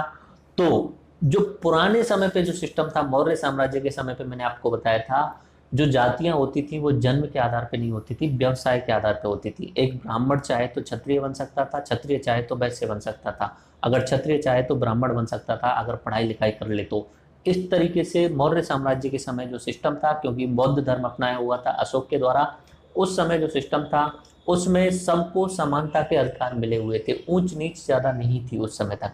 लेकिन यहाँ तक आते आते, गुप्त साम्राज्य तक आते आते, यहाँ पे ब्राह्मणिकल सिस्टम दोबारा से मजबूत हो जाता है। मनुस्मृति के जितने भी लेख हैं उनको फिर से एक प्रतिपादित कर दिया जाता है। तो दोबारा से हायरार्की यानी पदानुक्रम बन जाता है। सबसे ऊपर ब्राह्मण आ जाते हैं, उसके बाद क्षत्रिय आ जाते हैं, वैश्य आ जाते हैं, शूद्र आ जाते हैं। और खास बात यह है कि यहाँ पे एक नई जाति और एक नया वर्ण बन गया है, जैसे चांडाल वर्ण या अछूत वर्ण कहा जाता है। तो ये नया वर्ण बना है चांडाल या अछूत। तो ये 5 वर्ण हो जाते हैं इस समय, और ऊपर ही ऊपर इनमें सबसे होता है ब्राह्मण, उसके बाद क्षत्रिय, वैश्य, शूद्र। बाकी आपको अपने वैदिक काल में, वैदिक वाले युग बता चुका हूं मैं कि अपना ऋग्वेद के 10वें मंडल में पुरुष सूक्त है, जहाँ पे विराट पुरुष के मुंह से ब्राह्मण निकलते हैं, भुजाओं से क्षत्रिय, जंघाओं से वैश्य और पैरों से शूद्र निकलते हैं। ओके, यहाँ पे जाति जन्म आधारित हो गई, जबकि पुराना जो सिस्टम था उसमें जाति व्यवसाय आधारित थी। यानी अब किसान का बेटा यानी क्षत्रिय का बेटा क्षत्रिय ही बनेगा, वो किसान, सैनिक का बेटा सैनिक ही बनेगा। सैनिक का बेटा अगर पढ़ना चाहे तो वो ऐसा नहीं कर सकता है। ओके, उसके बाद में यहाँ पे महिलाओं की स्थिति देखते हैं। महिलाओं की स्थिति जैसे ही मनुस्मृति लागू की जाएगी तो उसके बाद में ऑटोमेटिक डिक्लाइन हो जाएगी, क्योंकि मनुस्मृति में महिलाओं को ताड़ना का अधिकारी बताया गया है। तो उसमें महिलाओं की स्थिति दयनीय रूप से समझाई जाती है। एक तरीके से महिलाओं को एक संपत्ति के रूप में, लायबिलिटी के रूप में समझा जाता है। कम उम्र में शादी कर दिया जाना, सती प्रथा दोबारा से चालू हो जाना, बाल विवाह, सती प्रथा, ये कुरीतियां आ जाती हैं और महिलाओं की स्थिति जो है वो डाउन हो जाती है। देखिए, महिलाओं की स्थिति दयनीय हो गई। मनुस्मृति में महिलाओं की कम उम्र में शादी का उल्लेख था, तो ज्यादातर लोग जो है वो कम उम्र में ही शादी करने लग जाते हैं। महिलाओं की स्वयंवर प्रथा समाप्त हो गई। भारत की प्राचीन समय से ही बहुत अच्छी प्रथा थी स्वयंवर प्रथा, यानी महिला को अपना पति चुनने का अधिकार था। तो ये स्वयंवर प्रथा इस समय तक आते आते समाप्त हो गई, यानी महिलाओं को कोई अधिकार नहीं रहा अपना पति चुनने का। अभी जो अधिकार जो है वो माता पिता के लिए मिल गया है, या ब्राह्मणों को या जाति व्यवस्था में जो भी होता है उनको ये सिस्टम मिल गया है कि वही तय करेंगे कि इस महिला की शादी किस पुरुष के साथ में होनी चाहिए। इवन एक यहाँ पे एक बात और इम्पोर्टेंट है कि यहाँ पे जाति व्यवस्था में एंडोगोमी यानी अंतर जातीय विवाह अब भी संभव है। अंतर जातीय मतलब एक जाति से दूसरी विवाह में एक जाति से दूसरी जाति में विवाह किए जा सकते हैं, अभी भी इस समय तक गुप्त साम्राज्य तक ये संभव है। अनुलोम विवाह और प्रतिलोम विवाह, अगर पुरुष जो है वो हायर कास्ट का है और महिला जो है वो लोअर कास्ट की है, इनमें अगर शादी होती है तो अनुलोम नॉर्मल विवाह मान लिया जाता है। अगर पुरुष जो है वो लोअर कास्ट का है और महिला हायर कास्ट की है तो इनमें जो शादी होती है उसे प्रतिलोम शादी कहा जाता है। अंतर जातीय विवाह अभी भी हैं, इतनी रिजिडता नहीं आई है जाति के अंदर, इतना ज़्यादा कठोरपन नहीं आया है जाति के अंदर, ठीक है। सती प्रथा का प्रयोग होने लग गया है, यानी पति की मृत्यु के बाद में महिला को पति के साथ में ही चिता के साथ में जला दिया जाता था। महिलाएं पढ़ाई से वंचित होने लग गई, निश्चित सी बात है कम उम्र में शादी कर दी जाएगी, महिलाओं को लायबिलिटी माना जा रहा है, ठीक है, और उन्हें मतलब वो पूर्ण अधिकार नहीं मिल रहे हैं जो मानव अधिकार मिलने चाहिए उन्हें। शादी अब भी अंतरजातीय संभव थी, अनुलोम और प्रतिलोम। अनुलोम यानी हायर कास्ट का लड़का और प्रतिलोम लोअर कास्ट का लड़का, इस तरीके से आप समझ सकते हैं। यहाँ पे मैंने एक मैप में इमेज दिखाई हुई है। सोशल सिस्टम प्री गुप्ता यानी गुप्त साम्राज्य से पहले जो सोशल सिस्टम कैसा था वो देखिए। ब्राह्मण, क्षत्रिय, वैश्य और शूद्र ये सभी एक ही स्थिति पर थे, सभी एक ही पायदान पे थे, इन सबको समान अधिकार थे। मौर्य साम्राज्य में मैंने बता चुका था ब्राह्मणों को सबके समान अधिकार थे, उनको स्पेशल कोई अधिकार नहीं थे। लेकिन यहाँ पे गुप्त साम्राज्य में आते आते ये हायरार्की यानी पदानुक्रम बन जाता है, और इस पदानुक्रम में सबसे ऊपर आ जाते हैं ब्राह्मण, उसके बाद क्षत्रिय, वैश्य, शूद्र, और सबसे नीचे की साइड में एक नई कैटेगरी बन जाती है जिसे हम बोलते हैं चांडाल या अछूत, ठीक है। ये नॉर्मली जो रहते हैं चांडाल या अछूत जो रहते हैं वो किसी गांव से या शहर से बिल्कुल बाहर रहते हैं, शमशान वगैरह इस तरीके से रहते हैं, ओके। तो ये नई कैटेगरी बन के आ जाती है चांडाल वाली, ओके।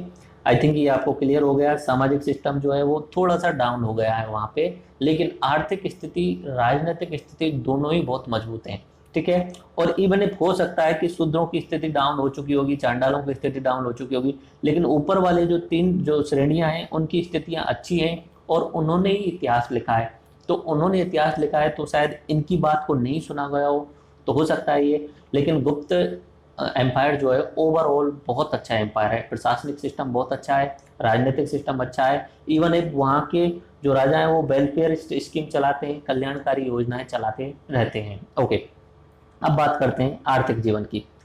आर्थिक जीवन में खेती मुख्य व्यवसाय था, ये तो अभी तक चलता ही आ रहा था, और इवन एक अपने भारत का तो पिछले 30-40 साल पहले तक भी खेती ही मुख्य व्यवसाय है पुराने समय से। शुरुआत में ऋग्वेद में मैंने आपको बताया था कि पशुधन सबसे ज़्यादा इम्पोर्टेंट था, उसके बाद में उत्तर वैदिक काल से खेती ही मुख्य व्यवसाय होने लग गया है। उत्तर वैदिक काल में भी खेती, मौर्य साम्राज्य के टाइम पे भी खेती मुख्य व्यवसाय है, और व्यापार किया जाना शुरू हो चुका है, विदेशों का व्यापार होने लग गया है। गुप्त साम्राज्य में व्यापार बहुत तीव्र हो जाता है, सभी देशों के साथ में व्यापार किया जाता है, सभी देशों में अपने राजदूत नियुक्त किए जाते हैं, ठीक है।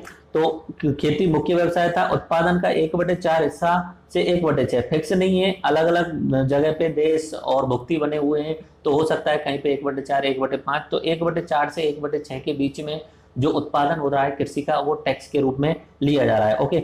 उस समय कपड़ा उद्योग बहुत चरमोत्कर्ष पे था, और रेशम उद्योग भी, यानी जो अपने कॉटन के, कपास के कपड़े बनाए जाते थे और रेशम के कपड़े बनाए जाते थे, सिल्क के जो कपड़े बनाए जाते थे भारत में, वो जो थे बुनकरों के द्वारा बनाए जाते थे और बहुत प्रसिद्ध कपड़े बनाए जाते थे, विश्व में उनकी डिमांड रहती थी।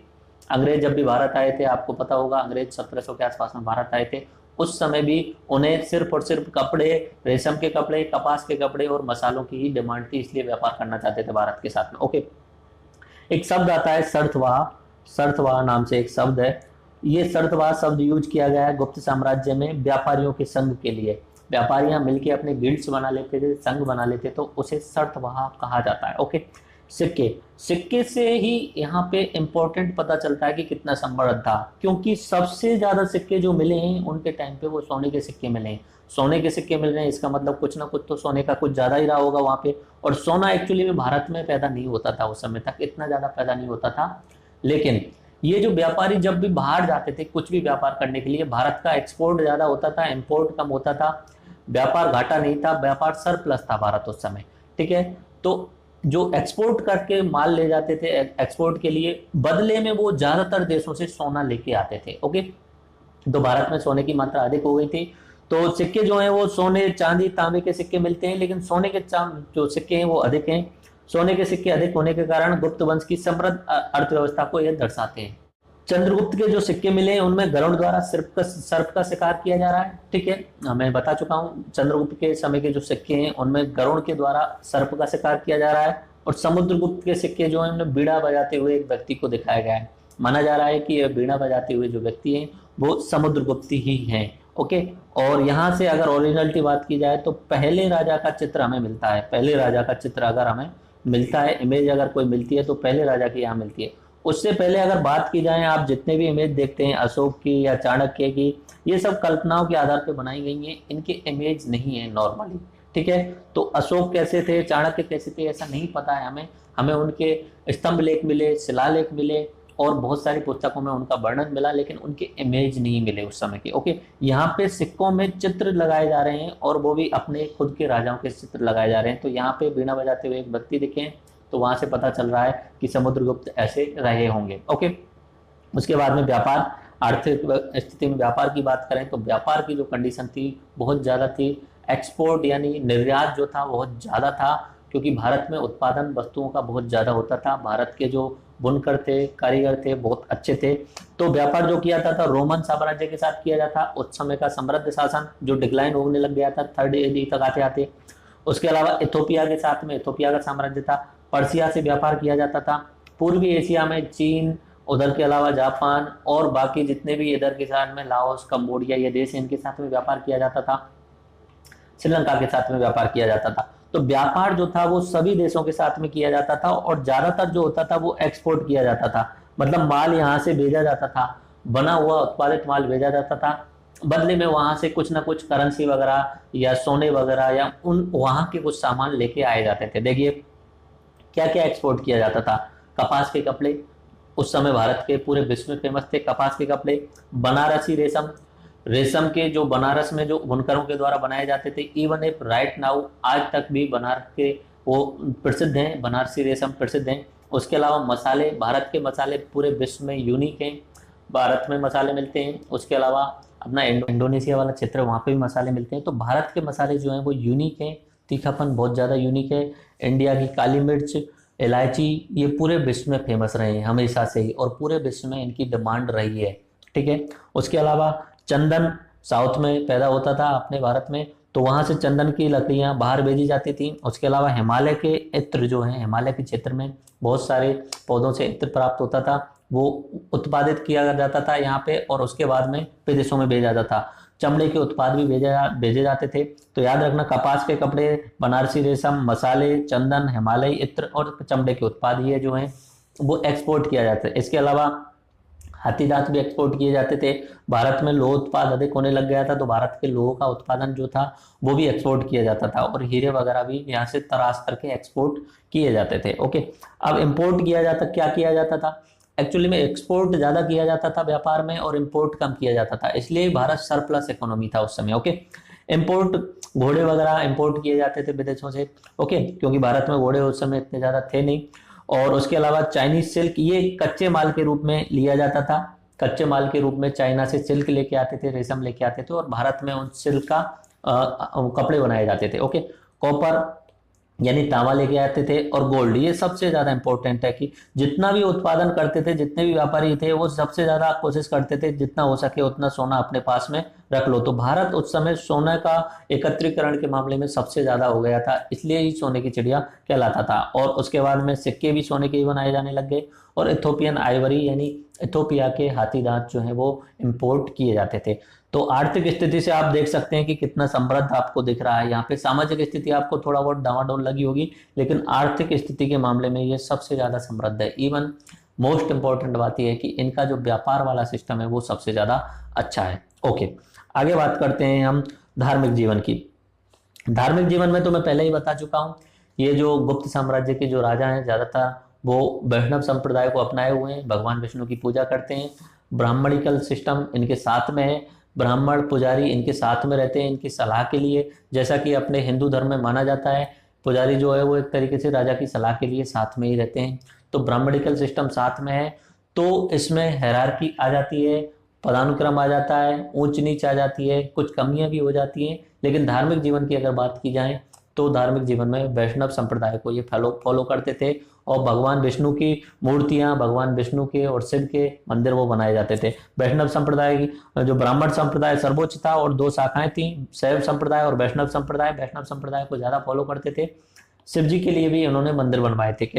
पुराण इन्हीं के समय पे लिखे गए। जितने भी आप पुराण सुनते हो, गरुड़ पुराण, भागवत पुराण, शिव पुराण, विष्णु पुराण, जितने भी पुराण हैं वो आज से 1700-1800 साल के पहले ही लिखे गए हैं। उससे पहले कोई पुराण नाम का शब्द नहीं होता था। इसी समय इन्हीं के समय पे लिखे गए थे। समुद्रगुप्त, चंद्रगुप्त सेकंड, स्कंदगुप्त, इन्हीं के समय पे सारे के सारे पुराण लिखे गए थे। कारण क्या था, उस समय वहाँ पे संस्कृत को बहुत ज़्यादा महत्व दी जा रही थी, और साथ साथ में संस्कृत के जितने भी व्याख्या जो विद्वान थे उनको स्कॉलरशिप वगैरह भी प्रदान की जाती थी। तो उन्होंने पुराण वगैरह लिखे थे, और इन राजाओं की भी उन पुराणों में नाम लिया गया है, उनकी बड़ाई की गई एक तरीके से। ओके, एक इम्पोर्टेंट बात जितनी है कि होने को तो ये वैष्णव संप्रदाय को फॉलो करते थे, लेकिन इन्हें किसी दूसरे धर्म से नफरत नहीं थी। ये बौद्ध धर्म को ही उतना ही सम्मान देते थे, जैन धर्म को भी उतना ही सम्मान देते थे। इवन एक ईसाई संप्रदाय जो था वो भी भारत में थोड़ा थोड़ा प्रसार करने के लिए आ चुके थे, तो उनको भी सम्मान देते थे। यानी गुप्त साम्राज्य के जो राजा थे वो अपने आप में एक सहिष्णु थे, टॉलरेंस थे। ओके, अपने धर्म को पालन कर रहे थे, बाकी धर्मों का भी वो आदर और सम्मान कर रहे थे। ऐसा नहीं किसी दूसरे धर्म को उन्होंने नफरत के कारण नष्ट करने की कोशिश की हो। जैसे बौद्ध धर्म को नष्ट करने का कोशिश नहीं की उन्होंने, कुछ भी नहीं किया, लेकिन उनका सपोर्ट भी बड़े रूप में नहीं किया। ओके, इन्होंने मंदिर बनवाए, बहुत सारे मंदिर। अब ये जो टॉपिक है गुप्त साम्राज्य की कला और संस्कृति में आता है, ये बहुत बड़ा टॉपिक होता है। इनकी पूरी संस्कृति, कला और संस्कृति देखी जाती है, तो कला संस्कृति अपना एक पूरा ही अलग से एक सब्जेक्ट होता है, पूरा अलग से सब्जेक्ट होता है, उसमें सब कुछ देखा जाता है। लेकिन यहाँ पे इसे एक्सप्लेन नहीं कर सकते क्योंकि ये हिस्ट्री चल रही है, कला संस्कृति नहीं। ओके, उसके बाद में ये कुछ इमेज देख सकते हैं, उसी समय की इमेजेज हैं। ठीक है, भगवान बुद्ध की भी मूर्तियां बनाई जा रही हैं, इसका मतलब वो सहिष्णु हैं। ओके, अब आता है मेन पॉइंट कि सर इतने समय तक उन्होंने शासन किया, 300 साल तक उन्होंने शासन किया, और इतना अच्छा जब शासन चल रहा था, इतना अच्छा प्रशासनिक व्यवस्था थी, इतना अच्छा व्यापारिक सिस्टम था, और हैरार्की की पदानुक्रम बन चुका था, डर भी बन चुका था, यानी राष्ट्रवाद भी पूर्ण रूपेण था वहां पे। तो क्या कारण था कि गुप्त साम्राज्य का पतन हो गया?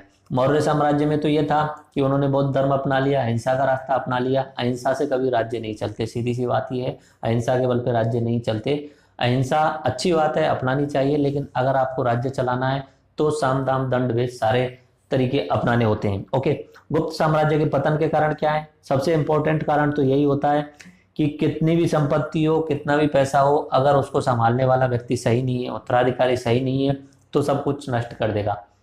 गुप्त साम्राज्य में स्कंदगुप्त और इनके बाद में जितने भी राजा आए हैं, वो उत्तराधिकारी जो हैं वो सही से समर्थ नहीं है उस साम्राज्य को चलाने में। यही मेन इंपॉर्टेंट कारण होता है। बाकी तो 100 बहाने होते हैं बनाने के लिए, पर मोर इंपॉर्टेंट कारण होता है जो उत्तराधिकारी आ रहा है क्या वो सक्षम है। अगर सक्षम होगा तो हर परिस्थिति में वो पार कर जाता है, लेकिन मेन कारण है सही उत्तराधिकारी नहीं आए। जैसे कि अपना मुगल साम्राज्य डिक्लाइन होने का कारण भी यही था कि अकबर, औरंगजेब के बाद में जो भी उत्तराधिकारी आए वो सही उत्तराधिकारी नहीं थे, फिर से मेंटेन नहीं कर पाए मुगल साम्राज्य को। ओके, तो योग्य उत्तराधिकारी की कमी ये पहला कारण है। उसके अलावा हूणों के द्वारा आक्रमण किए जाने लग गए थे। पश्चिम उत्तर क्षेत्र से हूण आक्रमण कर रहे थे, इवन if वो उज्जैन तक आक्रमण कर रहे थे तो बार बार में आक्रमण कर रहे थे, एक बार नहीं बार बार में आक्रमण कर रहे थे, और गुप्त साम्राज्य वाले जो उत्तराधिकारी थे उनको हरा रहे थे। तो उसके कारण, इन आक्रमणों के कारण गुप्त साम्राज्य का बहुत सारा पैसा खर्च हुआ, सेना कम हो गई, तो यहाँ से अपना गुप्त साम्राज्य जो है वो कमजोर पड़ गया। और कमजोर होने के बाद में तो फिर उनके जो सामंतों को ले बहाना चाहिए वो भी अलग अलग होने लग जाएंगे। ओके, आर्थिक रूप से कमजोर होना शुरू हो गया, सामंतों का उदय हुआ, इसका कारण ये था, और हूणों के आक्रमण के कारण ये कमजोर हुआ। और रेशम उत्पाद जो निर्माता थे वो वहां से पलायन करके दूसरी जगह जा चुके थे, जिसके कारण वहां पे जो आर्थिक व्यवस्था थी वो डामाडोल होने लग गई थी, जो एक्सपोर्ट होता था वो कम होने लग गया, तो आर्थिक स्थिति कमजोर होने लग गई। तो ये मुख्य कारण थे उनके डिक्लाइन होने के। मेन कारण तो यही होता है उत्तराधिकारी का कमजोर होना। बाकी उत्तराधिकारी अगर मजबूत है तो हर परिस्थिति में वो अपने राज्य को संभाल सकता है। ओके, तो आई थिंक ये गुप्त साम्राज्य का अपना क्लियर हो चुका है। गुप्तोत्तर काल के बारे में बात करते हैं। ठीक है, देखो अब जब गुप्त साम्राज्य डिक्लाइन हो जाता है तो अलग अलग क्षेत्रों में अलग अलग राजा छोटे छोटे लोकल छत्रप वहां पे स्थापित होने लग जाते हैं। थानेश्वर क्षेत्र में पुष्यभूति वंश आ जाता है। पुष्यभूति वंश फिर से कोशिश भी करता है, उसे बढ़ाने के लिए कोशिश करता है, बड़ा क्षेत्र कवर करने के लिए। उसके बाद में कन्नौज क्षेत्र में मौर्य वंश आ जाता है। बल्लभी क्षेत्र में मैत्रेय वंश आ जाता है, और दक्कन क्षेत्र में चालुक्य और पल्लव, इस तरीके से ये लोग आ जाते हैं। तो ये अलग अलग छोटे छोटे क्षेत्रों में बढ़ जाता है पूरा। देखिए ये मैप आप देख सकते हैं। देखो यहाँ पे मैंने आप बताया core area of the late Gupta area. यहाँ पे गुप्ता जो गुप्तोत्तर काल था, पुराने लास्ट के समय पे जो एरिया था गुप्तोत्तर काल का, इस क्षेत्र में रह गया। पाटलिपुत्र का आसपास वाला क्षेत्र जो रह गया, प्रयाग भी इनके हिस्से से निकल गया था। कोर एरिया ऑफ मौर्य, ये मौर्य संप्रदाय का हिस्सा था। आप यहाँ पे देख सकते हैं मौर्य संप्रदाय नहीं, मौर्य वंश का हिस्सा था। उसके अलावा ये पुष्यभूति वंश के द्वारा इस क्षेत्र में अपना अधिकार जमा लिया गया। गुजरात वाले और बल्लभी वाले क्षेत्र में अपना मैत्रेय आ गए थे। नीचे की साइड में चालुक्य आ गए थे। ओके, उसके बाद में पल्लव आ गए थे, इधर कलिंग थे। तो ये छोटे छोटे राजा अपने छोटे छोटे क्षेत्रों पे अधिकार जमाने लग गए थे, यानी कोई बड़ी केंद्रीय शक्ति नहीं थी। केंद्रीय शक्तियों के बारे में मैं एक बार फिर से लास्ट में और रिवाइज करता हूं।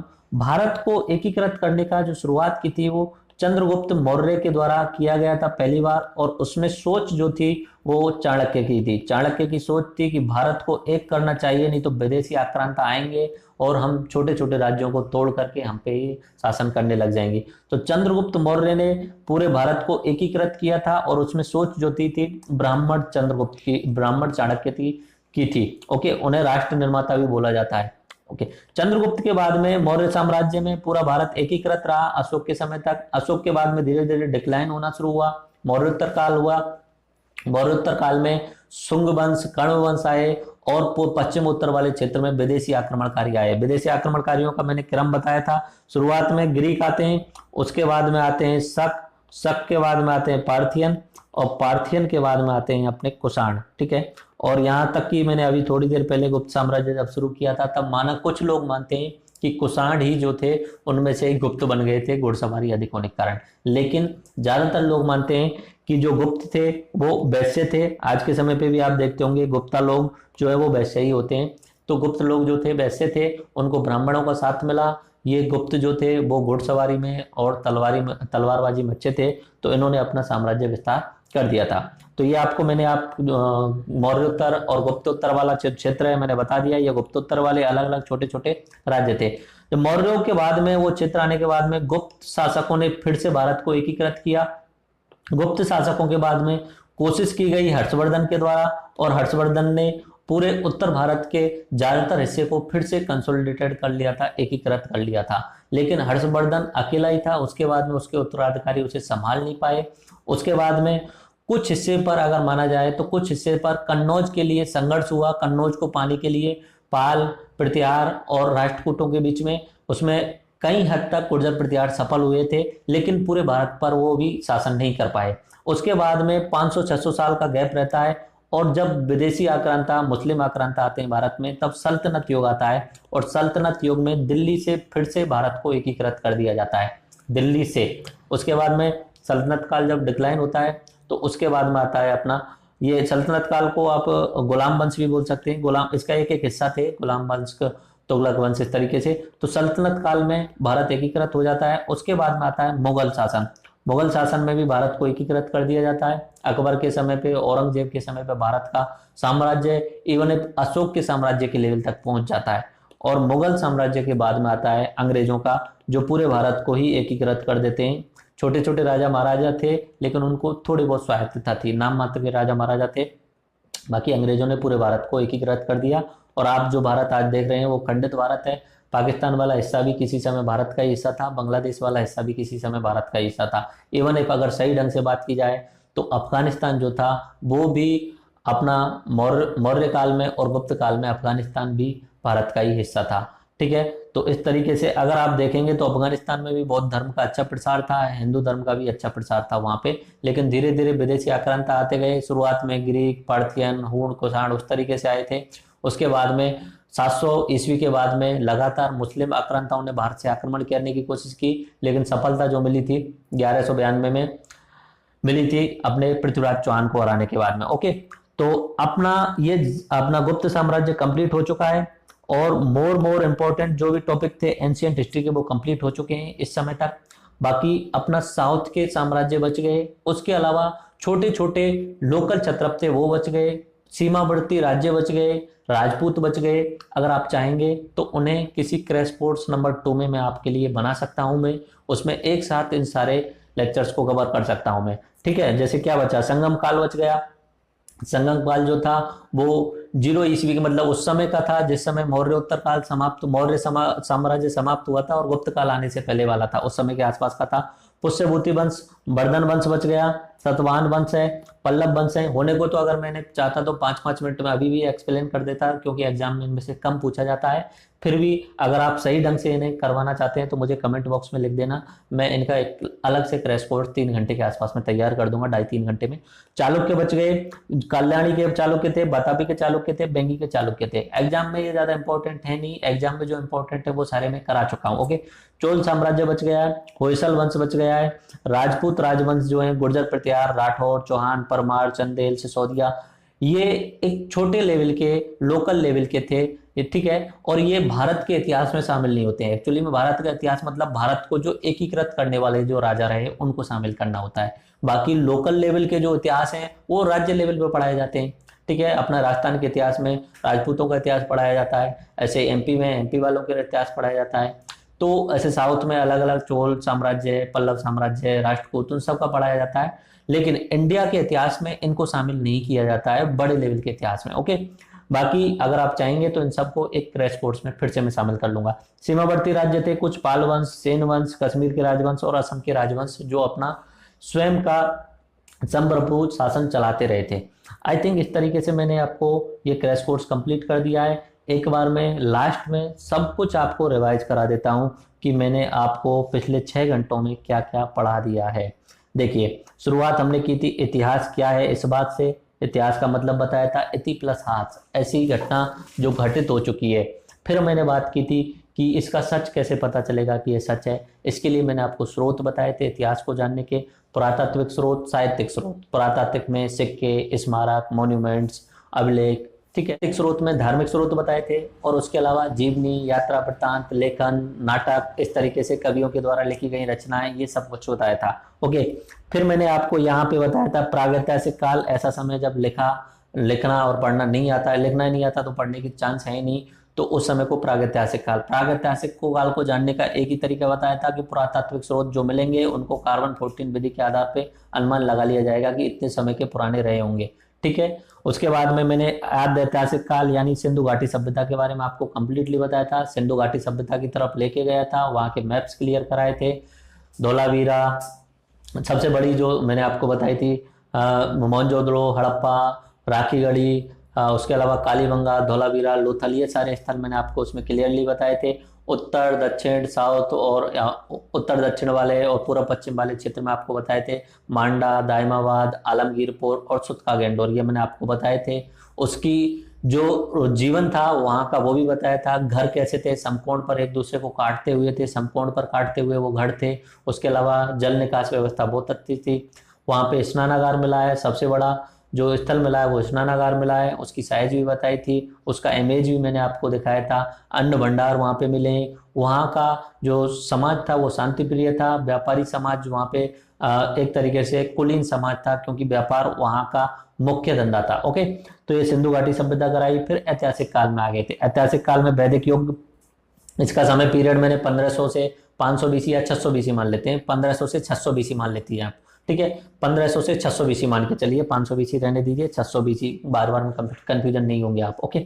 उसके अलावा ऋग्वैदिक युग का मैंने हिस्सा बताया, वैदिक युग में 1500 से 1000 बीसी का, और उत्तर वैदिक का 1000 से 600 बीसी का। ये ऋग्वैदिक का उत्तर वैदिक का हुआ। दोनों में कंडीशन बताई थी। ऋग्वैदिक का समाज जो था बहुत ही अच्छा था, ठीक है। एक तरीके से वहां पे जो सोसाइटी थी वो आदर्श सोसाइटी थी, कोई कमियां नहीं थी। जातिवादी जो व्यवस्था थी जो थी वो व्यवसाय के आधार पे थी। महिलाओं की स्थिति अच्छी थी, नीच नहीं था, ऋग्वैदिक कंडीशन बात कर रहा हूँ, ऊंच नीच नहीं था।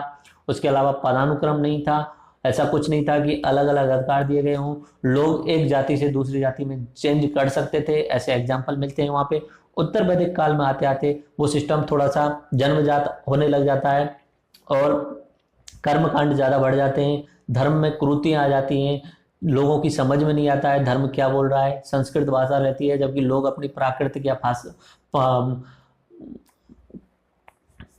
जबकि लोग प्राकृत या पाली भाषा बोलते थे, और जो ब्राह्मण जो थे जो समाज को चलाने में योगदान दे रहे थे वो संस्कृत भाषा बोलते हैं, तो लोग वो कट जाते हैं वहां से।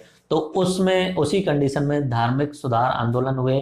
धार्मिक सुधार आंदोलनों में बहुत सारे उस समय सुधार आंदोलन हुए थे, लेकिन जैन धर्म और बौद्ध धर्म दोनों ही इंपॉर्टेंट थे। तो जैन धर्म को और बौद्ध धर्म को हमने अच्छे ढंग से देखा था। जैन धर्म के बारे में बताया था कि 24 तीर्थंकर हुए थे। शुरुआत जो हो गई थी आदिनाथ पार्श्वनाथ के द्वारा की गई थी, और वो ऋग्वैदिक कालीन थे। लेकिन मेन जो 24वें तीर्थंकर आए थे महावीर स्वामी, उनके बारे में पूरी जीवनी मैंने आपको बताई थी। उन्होंने कब गृह त्याग किया, कितने वर्ष कठोर तपस्या की, ये सब मैंने वहां पे बताया था। ओके। जिनका अर्थ होता है इंद्रियों को जीत लेना। धर्म में और संप्रदाय में भी अंतर बताया था, ठीक है। बाद में मैंने बोल दिया था कि आप जब इतना धर्म और संप्रदाय एक जैसा मानते हैं तो आप एक मान के चल सकते हैं, ओके। लेकिन धर्म और संप्रदाय में भी अंतर बताया था। बौद्ध धर्म की बात की थी। बौद्ध धर्म की स्थापना, बौद्ध धर्म के जो शुरुआत में उनका नाम था सिद्धार्थ, क्यों वो घर छोड़ करके गए थे, 4 कारण मैंने बताए थे। उनके साथ साथ में कौन कौन गए थे, घोड़ा वगैरह, और उनके सारथी का क्या नाम था, ये सब बताया था मैंने।